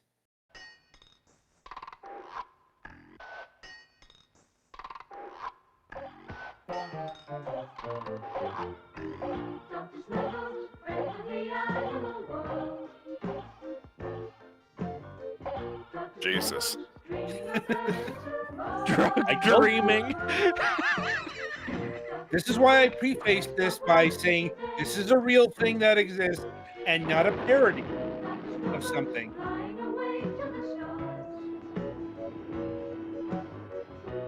I was over having a fucking kick at the auto-generated Oh my caption. god. Jupe. I don't think you get more British than something called the It was Astounding early Truth. one sunlit morning when every leaf seemed to be smiling, and inside my little house, I was still in the middle of one of my favorite dreams. Where I was Someone not in tapping this at my godforsaken window. show. It was the treacle tree, one of the great family of syrup trees. Good morning, tree. That's What just the the thing that ever-loving exists fuck? here. To move. Move? Did- Ridiculous. Did I These can't did I move. get slipped something in Why my not? drink? Tell him, Dr. Snuggles. The squirrel is right. The trees are quite happy I standing warned you. still. But you don't stand still all day, so why That should I? voice. He's got a point. Can't you do something, Dr. Snuggles? Well, I don't God know. damn, I knew that. I knew that baggie I bought off of that vendor wasn't shiitake mushrooms. They're right. Of course he's right. It's Brother, pearls why and did all you the other share? birds that have made me feel restless. You Right? can fly anywhere. Well, because Fly, these that's guys it, I already want to did it all. fly. Apparently. Eh? A Jesus. flying tree. There's no spores left to dear, grow. That means you'll need wings. But how big will they have to be? What Jesus the hell Christ. am I on? I'm scared. Adam, why did you voice this upon us, you rat bastard? You've done it again. A Uh, flying tree. Of course. This is one of those times where my knowledge of really obscure Matilda series really Jungbottom. shines. Yes, Matilda will know the answer. So we all Matilda went into Rickety Jungbottom. Rick's, where I kept all my other inventions. She's got the cake. She's got the junk in the trunk. I would not enter that place. What the fuck is wrong with consulted these Matilda. people? How could we make wings for a The tree? the rat No, got what's the your your answer, kind Matilda? isn't welcome here treatment at the No door. shit. It's And a then we bird. have this I see. monstrosity. Give it to me. It's mine. No, it's mine. I had it Yes, first. some kind of a bird. What do you mean, Matilda? He was given the bird. We were Apparently. all very puzzled indeed. Bird is the word. Dr. Snuggles, I think I understand. There's only one way to fly properly. And what is that, dear Quiffy?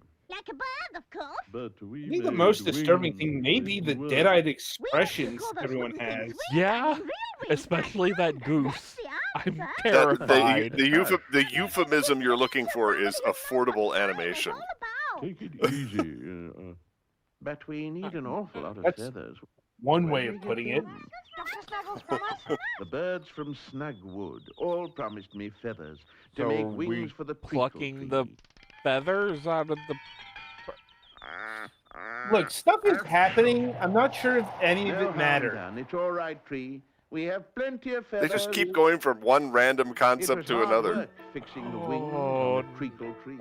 But with I mean- Quiffy to give advice, it didn't take Probably the way long. the show was sold to like 5-year-olds. That's it, You know, Doctor. but apparently And this at was last, the a tree was ready. thing that aired on Nick Jr. once. I can safely say that 5-year-old me would have rejected this. Ah, 33-year-old me is questioning sanity right now. Well, yeah, there are so many questions, and most of them are just why. Magnus, Why are like? Why is and the so the goose? flying lessons began. an with the airline tree pilot? hopping along, trying hard to take off. And No, all because Why words it's shall eagle? take well, because it instruction. flies. Jump! Fly! I'm trying. Fly! Jump! Jump! Also, this looks less like a tree and more like a Everything giant blowing mutant tree. broccoli. Yeah, I was gonna say, he looks more like broccoli than most trees to me.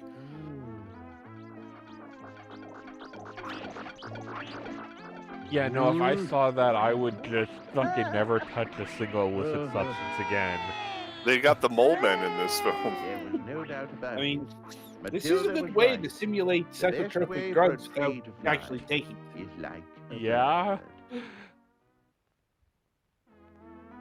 I'm waiting for the lightning strike. This is Let's the make kind this of life I've interesting. always wanted. Nothing new! Just clap your wings and you will fly! 1, 2, there we go! Clap them. This reminds me of a recurring nightmare I have about flying. It's up to you now! I mean, if you just flap your arms hard enough. Lovely flying tree! This- This Okay, gonna this haunt obviously my- is a video that came from the Happy Meal because it obviously came with Go. Lifted him easily. You can fly anywhere. These faces are going to haunt my dreams tonight, Adam. Fuck you. But back inside my The little DVD house, box no collection of doubt, this series during came a with little optional extras like a dime bag of monkey. Coke. And just after my I told study, you this was going to Literally. break some brains. Do I lie? This was literally made out of Flying? No more tea for me. I'm the Like- first flying tree in the world. which was quite true. He climbed, he dived, he circled over the woods all that afternoon. Higher and higher he flew, until even the birds couldn't keep up with him. And now we know what And tree ass we looks go like. to space. We waited for hours, but he didn't come You back. hack. There was no doubt about it. Treacle Tree was lost. Somewhere in space, I would have to go after him and guide Oh him no, back. the Oh, horror. this is my rocket. I ship, would Dreamy leave him in Boom Boom. space. It could take me anywhere. He's gonna go Boy. barreling into space. I sent Dennis to get Ray. That No, no. goes up in the What? that goes up in the atmosphere, doesn't He it? always knows what the No, weather let's Yeah. back is up like. to that And spaceship he's name. good company The on board. Dreamy Boom What's Snuggles up Boom? to now? That crazy tree's got Kind of lost explains what it somewhere in does. space. It explains everything. Self-explanatory. Yeah. What are you doing? That's the key. Eggs, sausages, bacon, milk. If that thing gets into But space, the we're tree dreaming. got it Yeah. first. He decided he'd have to go wherever Actual the tree dreams went. have more They're not logic gonna than kill off just the Staying saying. character away here, on but Dreamy makes it Boom un- Boom. I like shall regret this. I know I Dreaming will. Everything was Boom safely Boom. inside Dreamy, I and we were think ready that to take mouse off. might be the only sane Where's thing my in this treacle tree? show so far, and I'm gonna- terrified. Hello, Squirrel. Yeah, He's up there. the voice of reason. These nuts Yeah. really Fair. don't know what treacle I is, do hope they? I can find him. Or You would don't. think with this being a British series, No, the There are so many subs. places The to The subtitles. subtitles We don't. could try Rainbow Country, I suppose. Come along, everybody. We know where that is, It's going to don't be we? all right. now Rainbow Country's a different way. Oh man, we're going full Jules Verne here. It was time for the countdown. Yeah, so Why wouldn't this it? rocket's gonna end in the moon's face. Practical effects brought to you by the 1920s. Tomorrow, and today, like this afternoon was, is. As is this old timey radio. What the Wasn't fuck? there a silent film Stand by, adaptation everybody. of Jules Verne's Journey to the Moon or something like that? That's exactly what I was 76, referencing. perhaps 2. Never mind. Ready, steady, go. 10, 9, 8, 7. So instead of ready, set, go, it's ready, steady, go because it's British. Remember that. I would not have Yeah. imagined Dr. Snuggles to have been one. into electronica. And then everyone died in the vacuum of space. This rocket is high on pot. No shit. No, it's Slowly, high on Dreamy Coke. Boom Boom. It's No, flies to the No, east. the actual. It's never high mind. on pot of tea. And I watch. Oh. Yeah, the funnel is a pot. Ah, dang it. Yeah, the tea was also made out of psychedelic mushrooms. Yeah, there we go. Psychedelic mushrooms and battery acid. Yes. They don't have it in space. They're just in the air. How are you doing? The treacle tree, of course. But the owl was already fast. And he crashes into the sun. Crashes in The the end. sun, the ultimate crash out. For those not in the know, treacle is approximately Yeah, the same that's thing Couldn't as no, see the molasses. no flying way. treacle Not with- tree anywhere. Yeah, no, that helmet, sir. Hiding somewhere. It's The other side 79. of We the should know moon. better by now. No, he's lost, I'm sure of it. If only I Oh, had my no, whereabouts. I think I built a- with me. I But think it I was built a too rocket heavy ship for like this in my dreamy boom backyard boom once when I was a kid. Do you know where he is? Oh, we must find him. We learned we weren't getting. No, they were with you. Yeah. We learned we couldn't get to space when we fell off the Find roof. him. Comet You're came to outside look the- at us. Oh, stop. Go away. You know, I'm part of the generation that grew up without guardrails, and we learned we couldn't get to the moon by jumping off the roof. And this is from They were the 1979, rudest so comets I'd ever come across. I was Is- 2. yeah, I was saying it's of your generation. Yeah. Oh dear. Oh. This is like trying to learn how to fly by jumping off the roof. Here they come again. I'm freebasing something up, to be honest. It was my special sneezy green smoke. I'm only high on the legal I drugs, knew we could NyQuil get and rid of them. Sudafed. I think brother cooked some Sudafed for this. Stow away. It's Oh snobby. god, you've seen those videos where they're cooking chicken and NyQuil? Hungry? Yeah. Shall we throw him overboard? I think Oh, ordinary Nobby, you sausage didn't that know once. Dennis was joking. Dr. Snuggles, come Yeah, quickly. well, What yesterday is it? he boiled. Oh, yesterday my he goodness. deep fried an egg. It was So the Yeah, rainbow. he's not a Million very smart dreams long man. and 10,000 No. bushes high. Its end Oh, lay beyond the Lord. stars. My personal favorite though Perhaps is somewhere the in the double rainbow bottle you of could find NyQuil the cake. lost I call it the treacle dirt tree. nap cake. That'll do it. Do it. Look, Yes, they Okay. went with the pink. Why wouldn't they? Yeah, I would What? say that's not an actual rainbow. That's not the colors. Yeah, I know, but I think I can feel my there brain must have been collapsing. mile Help. upon mile of the They landed on the Cool Whip. but no The sign cool then I whip. have achieved my goal. oh, here we go. Here we What's go. that? What the It's the fuck? cheat. Two small hills. Yeah. But look at the cloud with two Now for freckled this. hills on it doing out Oh, here Lord. in space. Yes, go out there into the Open the void of door. space. No, oh, God, they're dead. Welcome to Lavender. Look, we are well beyond that stage. Is there hair? You know. The sound seemed to come from the spotted hills. Sorry. Cup of tea, Doctor. Seemed like the appropriate time for the Galaxy Don't be Quest frightened. reference. Come on. Coming. That's What right. the fuck? I'm Woogie. Ta-da! This is I've never seen anything like look. it. At this point, we're at Free the my sure heart why will not be more phase. comfort. why? It's like a Wonder- camel but colored like a Thank giraffe. you. What can I do for you, Doctor? Right, with kind of whatever. with kind I of told lazy my new humps, friend all about the treacle tree and asked him if he'd seen it anywhere. which makes sense While considering the fact that all the Dennis water and in others space watched is water in vapor. amazement. A flying tree. Everybody here is dead at the moment. I'm sorry. Ah, Everybody is shit. dead. Oh, so They they were went de- in the they- direction of Dennis. They were dead before The this sheep even appeared started. from the clouds Yes, as if yeah. by yes, magic, but still, and at they once are I all began dead to here. feel very sleepy. I don't care if this Oh, is something that's lullaby. made for little kids. They're Has all anyone dead. seen a Does this tea flying taste like bitter almonds to you? No shit. It's like something, all right. Does I am napkin smell unfamiliar like with all the from chloroform to images you? that are Is being it, discussed is before it me. tea or is it something Oh, else? how disappointing. Mm, Must we mushroom go juice. so soon? They call it tea. I And of must course, it find can't be him. something British Lovely without cup tons of tea, fucking thank tea, you. can it? We'll always be No. pleased to see you in lavender. Of course, it could be something else that Goodbye, they call Woogie. tea. We'll be back one day. And so we left And they Alice never in returned. Wonderland. and set off again. on How our do search you get for the to flying Wonderland? treacle tree. One pill makes you Fate is so larger. very big, you know. But I knew we would find him in the end. Oh yeah, now we Somehow yes, we never do took need out to go White Rabbit. Jefferson. We do definitely need to Yeah. go Jefferson Airplane on this one. Yes. I think we're whipping out we that built white this rabbit, city okay? Jefferson airplanes more appropriate for this. We went Wow. from planet to No, planet, real from moon look to here, moon. I'm no talking way. about There was no quality-wise, sign of not flying Yeah, well, creatures. yeah, content-wise. quality-wise, We yeah. landed on Spongy Of course, it's a and starship, but spanked right through it. We landed on Bouncy.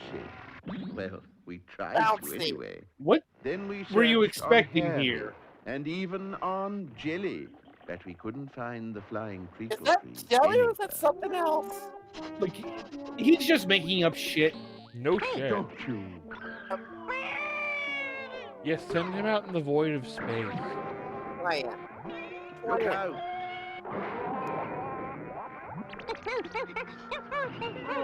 Roll out the barrel, we'll have a barrel of fun. We're out of control, I shouted. We're going to crash, the others cried. Oh no! This is where they ran out of the voice budget, so they only have the narrator doing all the dialogue. Yeah, Are they seriously background? can't move them flaps anymore, boy. Hmm. Okay, no, y'all have bruises there. I'm sorry. There didn't seem Either to that or be you're any kind of damage completely done. destroyed. No damage, he says. Scullix. We've lost the No. Galax. Oh no! Can you tell us? Looks like home. But it wasn't, and I was truly puzzled. That wasn't Practically yeah, perfect. but you're not home. Very It's too much orange. bigger. Practically And so were the perfect in apples. every way. And the tomatoes. There's plenty Yes, to eat. this is truly the difference between you and your home world. I said, Did you say You know, the place that has living Ah. what treacle else trees. did you do with an apple? Did you hear what the ugly little plant said? Cause you're lonely in your nightmare. Let me But I'm in. not plant. The I ghost is don't back. want to sleep again. I thought they looked different. Cause you're lonely No, in your nightmare. Let me Who in. are you? Run. But the sunflowers were too This was quick. more of a nightmare than We were Dr. Sleep. surrounded and marched off to the palace of the emperor. Catch him. He's not a plant. It's like I'm a mouse flower. Every frame is a new terror. The emperor of plant planet. The plant people are prejudiced against the fauna. We've looked everywhere for you. How dare you speak to me? wow, plot Don't you convenience remember playhouse. who I am? Man. You are that silly Don't Dr. question at Snuggles. this point. Lock them up.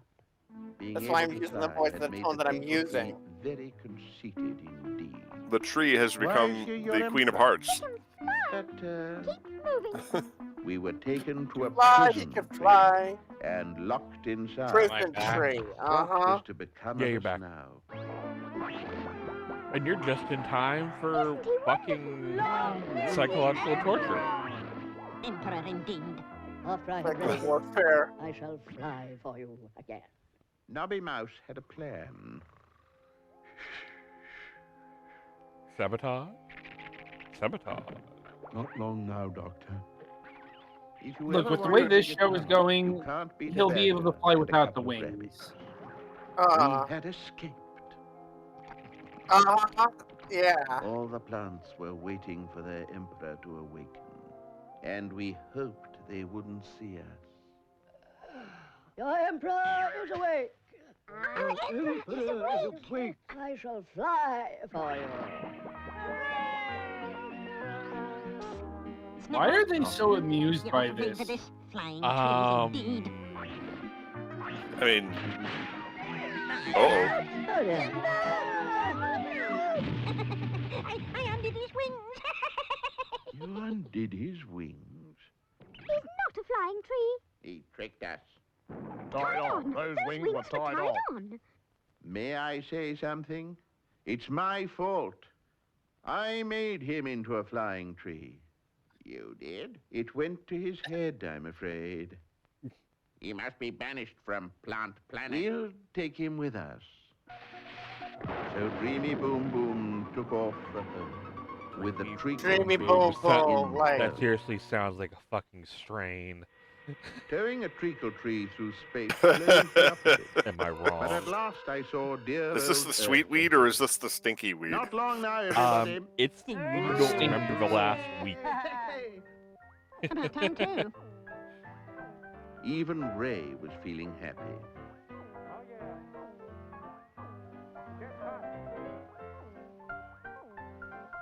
I mean, That's a dance. gotta- he's a fan of the ragtime. Help! What is it, Ray? Trouble! Trouble! Trouble? Trouble. Think I'm in trouble. Toil in trouble? Is it bad? Is it? Oh dear. How is this not over? Skybed Fred.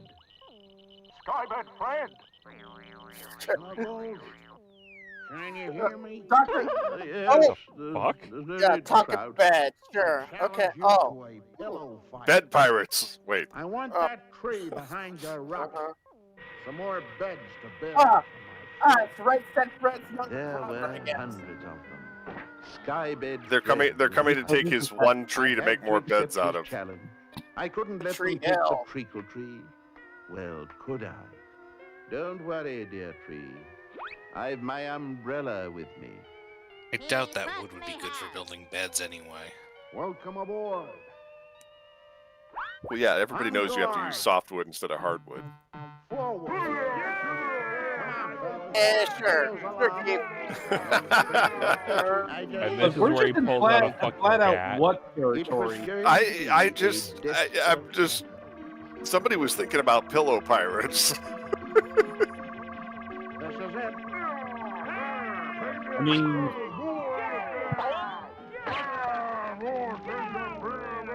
So the next time you see the snow falling, just remember, What? it may only be feathers from one of Skybed What? Fred's terrible pillow fights, high above the clouds.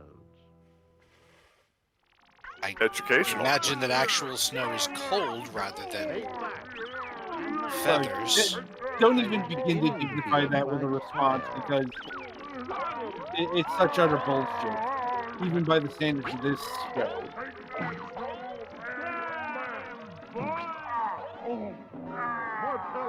And he's down for the count. Fresh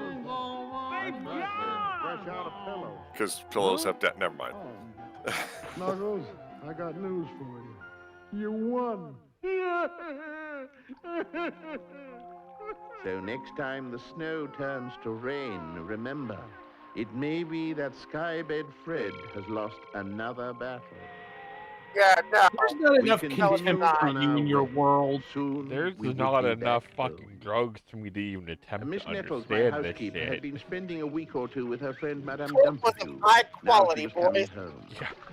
Miss Nettles is back. High quality. Miss Nettles is back. Like direct. What about the doctor? No sign of him. Her little cart was powered by the tears of children. Yeah, I Miss buy Nettles that. was The just about to audience go who back to her watched friend this. Madame Dumpitude when she heard a strange rumbling noise in the sky. Hansel. It could be him now. Hansel. See anything? It is! It is! And everything burns up in the atmosphere. They're all dead. Yeah. Yeah, they're all dead. It landed right on her. Ooh! Insult Okay, to stop. injury. Miss Discussion. Nettles, it's good to see you again. Well, I suppose it was a bit of a shock, nearly landing on her like that. Yeah, no. The treacle tree was glad to be home. He had had enough adventures to last him for a very long time. You're back. You're back. Yes, I'm back. I'm glad. So were we all. He's just tasting that squirrel's nuts. No. Get out. And Leave. we can get away with that. Oh no, we have to have a moral for the episode. There was a moral? Isn't anything?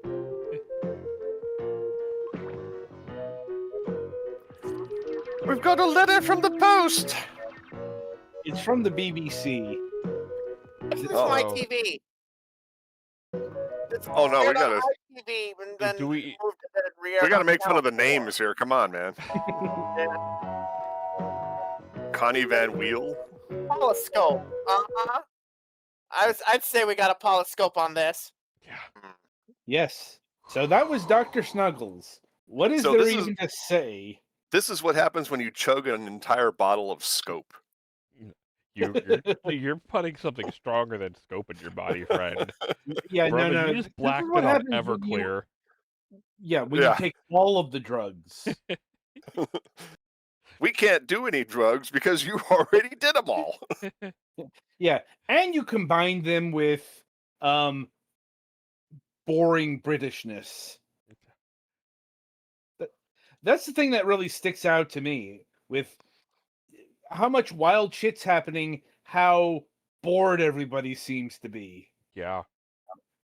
That's Yeah, 'cause they're it's stoned. definitely very much a just take the weird shit in stride Yeah, thing. it's like anyway. My takeaway is that we watched this entire episode and we are no better off at the end than we were at the beginning. I mean, Tracks. can you Welcome to imagine life. this show trying to teach people things?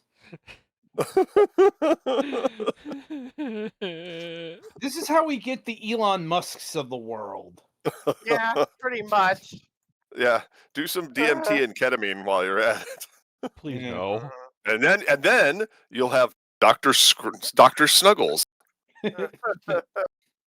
It's like, but Anyway. I keep getting tempted to hit the remote over to the static channel because it's a much more entertaining channel. Yes. I'm like, anyway, so in entertainment news, fittingly, our lead story is about MST3K. Okay. Yes. Mainly the entertainment company formed from the merger of Shout Studios and FilmRise, Radio Entertainment, has obtained full ownership of the MST3K brand from creator Joel Hodgson's Ultraniversal. He's sold. Yeah, he's tapped out. Yeah, that makes sense. Yeah, which I would consider to be at least nominally a good thing. Yeah. Mainly because Joel seems a bit overstretched. Yeah. He tried to do it his own way, but it didn't work. It's not so much it didn't work. It honestly, it worked out a lot better than I think it should have in Yeah. terms of actually being successful. Yeah. You can argue about the quality of the new episodes, but I'm talking more about the last fundraiser. Yeah. Which was done during the last Hollywood strike, and B, done not on Kickstarter. Other problems. It's also like I think new blood is needed because he's in his mid-60s. Yeah. And like I mean, technically, he's always been the behind the scenes guy for the last 5 to 10 years, and has had mostly other people do most of the creative work for him. If you think about it. Yeah. Like it's like now nobody's quite sure what this means going forward because this just happened. Right. But it's just more how Joel seems to be a bit out of steam. So yeah, I mean, he just pushed it for what he had with his independent state, and then that fundraiser bombed, and he's probably just like, okay, I think I'm done. I think I'm just gonna let these guys who have made sure that this property is literally everywhere. I mean, I mean, it's literally on every single platform, and it's like, hey, you know what? It's not like that this property is going to literally go away and dissolve. So at this point, let him have it. Okay, so that being said, the fan base is going to have to get over some things. Like, from what I've seen online, they want the old 90s series cadence back, and that's just okay, that's never coming back. Like, MST3K is never going to be how it was in the 90s.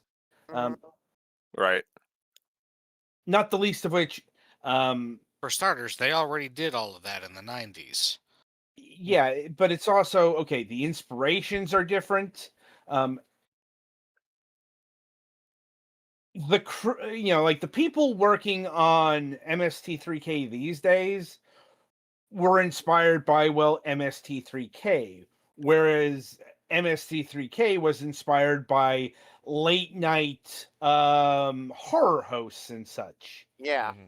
You Right. know, your Elvira's and God, I'm trying to remember the lady who inspired quote unquote Elvira. I don't remember You off know, the top of my head either. but she was part of Ed Wood's crew. Mm. You know, like also Count Floyd and the Ghoul and Monster Vision is a contemporary of MST3K that aired on TNT. That kind of thing. That's just a cultural institution that doesn't exist anymore. Mhm. You know, Mm. that went the way of UHF channels and such. So Oh, sorry. yeah, Was thinking you know, of Weird Al's movie. Mm-hmm. it's also how do I put this? People have complained about MST3K looking too high budget, Mm-hmm. and I'm once again, like you're never going to get the soupçon of analog, throw them together, tinkering that you got with the early seasons of MST3K or anything like that. Right. Yeah, the reason it looked like public access television is because it was. Yes.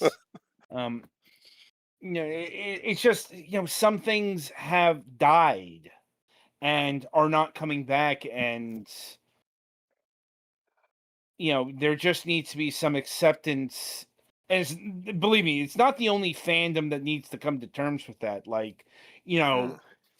Star Trek is never going to be what it was in the 90s. Mm-hmm. You can lament that, Red Letter Media, but it's Mhm. like it's never, it's not going back to the TNG era. It's certainly like television is never going to look like it did in the 90s again. It's evolved. Yeah, no more cardboard and plywood sets with paint over sprays and badly cut carpeting. HD TV saw to that. Mhm. Yes. And Everything has to be shiny and industrial now, otherwise it's no go. yeah, and like people are lamenting the loss of episodic content. It's like that still exists. Welcome to the internet, friend. Well, it's no. Welcome to linear television. Like linear television is still produced, Mm. 13, 24 episode seasons. It's just like nobody's aiming their high budget sci-fi that direction. Right. And that's the key term right there. It's because it's high budget. I mean, the last season of the Orville cost something in the neighborhood of $150 million, Mm-hmm. and that was 10 episodes. Star Trek: Strange New Worlds costs like between $8 and $12 million per episode to manufacture. There's a reason that there's only 10 of them every season. There's a reason that the series will end with 46 episodes, and that's because the return on investment from streaming, as we've talked many times, it's a difficult nut to crack. Especially with people coming and going as shows go on and off the air, so to speak. Mhm. Yeah. It's like the Next Generation wasn't a low budget sci-fi series. but was at 1.5 to 1.8 million dollars an episode, it was even adjusted for inflation, it was still a hell of a lot more manageable than, $10 million per episode. Holy God. right. I mean, that's the excesses of the streaming era, which is largely coming to an end. Mhm. Like, you know, that kind of money being spent is a thing of the past, from what I understand, because it's just not sustainable. Like, that being said, with the way streaming works, you're not going to be getting 13 to 26 episode seasons. That's an allotment that was built around how linear television worked. Yeah. Because people forget, like early Netflix productions were 13 episodes, and people kept complaining about nothing fucking happening. Yeah. Well, I mean, they made the first season of Star Trek Discovery 15 episodes, and oh my God, did that it reminded me they had a bunch of filler episodes in there. Yeah. Did we, the whole episode with Harry Mudd and the time crystals completely disrupted the narrative. Right. And it's also, people misunderstand what the word filler means. Like, like when it comes to episodic storytelling, there is no filler. What are you filling? Like, an episode is an episode, literally. Like, Yeah, it's an even episode. even by the looser definition of filler, where it's does not progress the ongoing plot, like what if there isn't one really? Yeah. Well, Like and most. TNG again, 176 episodes of TNG, and they did not have a linear throughfare. Yeah. They had. What they have is an ongoing mission to explore new worlds and new civilizations, yada yada, where no Yeah. person has gone before. Yeah, I had the same argument with people about Star Trek Picard. Where I was like, you're expecting every episode to lead to basically a reset because that's how it worked. So Picard has, in the Best of Both Worlds parts 1 and 2, Picard has this giant traumatic thing happen to him, right? But then by next week he has to reset. And season 4 actually did something incredibly like off the beaten trail for old style terrestrial television shows when they aired Family, and he directly addressed the trauma of the season 3 closer and season 4 opener. That's not done normally. Mhm. In that kind of episodic television, they had to have a full reset, so they couldn't be spending 10 episodes dealing with Picard's PTSD about being assimilated by the Borg, and they wrapped it up in one episode, and then we didn't talk about it again until I Borg came out in season 5. You know, Otherwise, he was just normal Picard with no obvious trauma.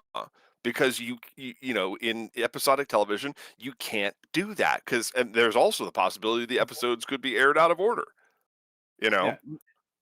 And there were the occasional series that did try to do that, and let's just say it's a very frustrating watch.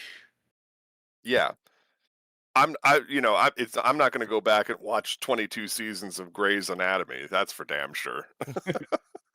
you know. It's going to get to the point to where the title character herself is not even going to be in the show anymore. Yeah. Yeah. Anyway, But we yeah, should probably wrap up for the week. yeah. all right. Well, let's see. What do we got going on here? So next week we've got Ron McAdams of Ron's Computer Videos. And Adam, if you would like to expand on that, I would greatly appreciate that. All right. Ron's Computer Videos is a retro computing repair and exploration channel with a focus on Apple II, early Macintosh, and MS era DOS PCs. If you enjoy sometimes funny and often esoteric shorts and the glory days of 1980s and 90s computing, then you found the right place. Like, so a video in particular caught my interest. Okay. From about at time of recording 3 weeks ago, where he delved into a specific prop seen in the movie Star Trek IV: The Voyage Home. Okay. Trying to see, Mac, if you remember this thing. And that's the Hello, computer.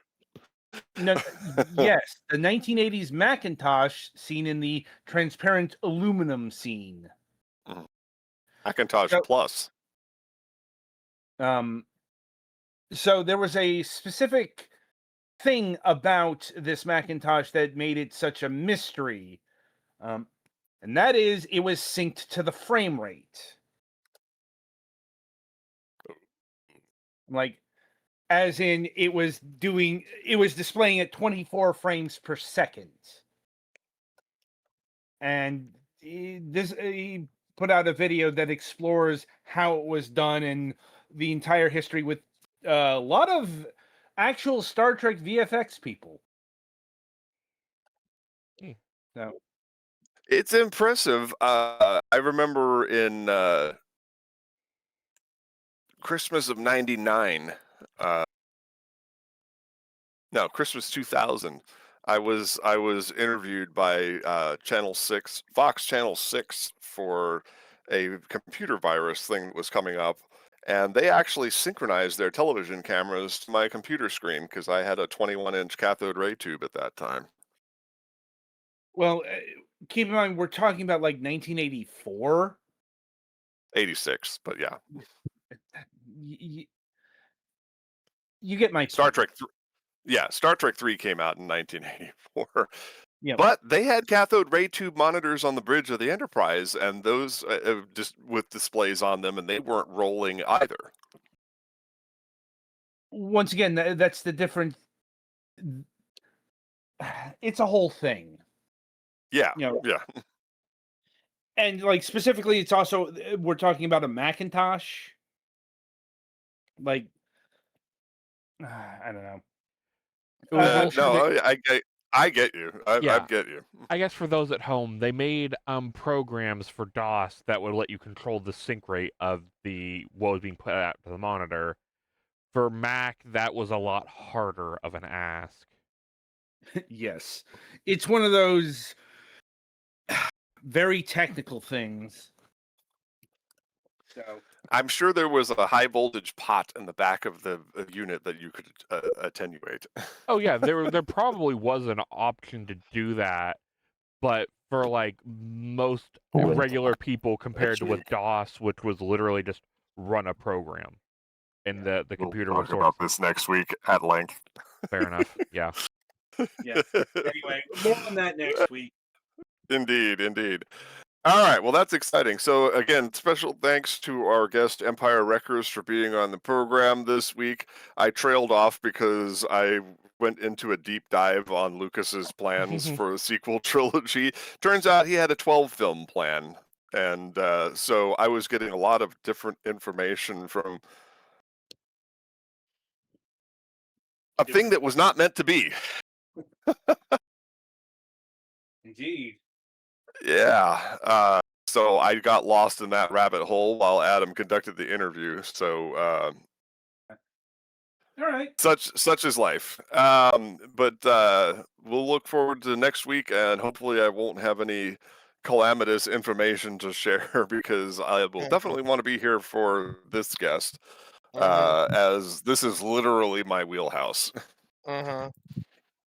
Indeed. So if you're not here, we'll know why. Yeah, it's because I am dead in a ditch somewhere. Or pushing a shopping cart with or pushing a shopping cart. Yeah. Anyway, yep. All right, so that's MSP for this week, kids. We'll see you next time. Until then, I'm your host, Mac Paladin. Thanks for watching. Stay safe out there.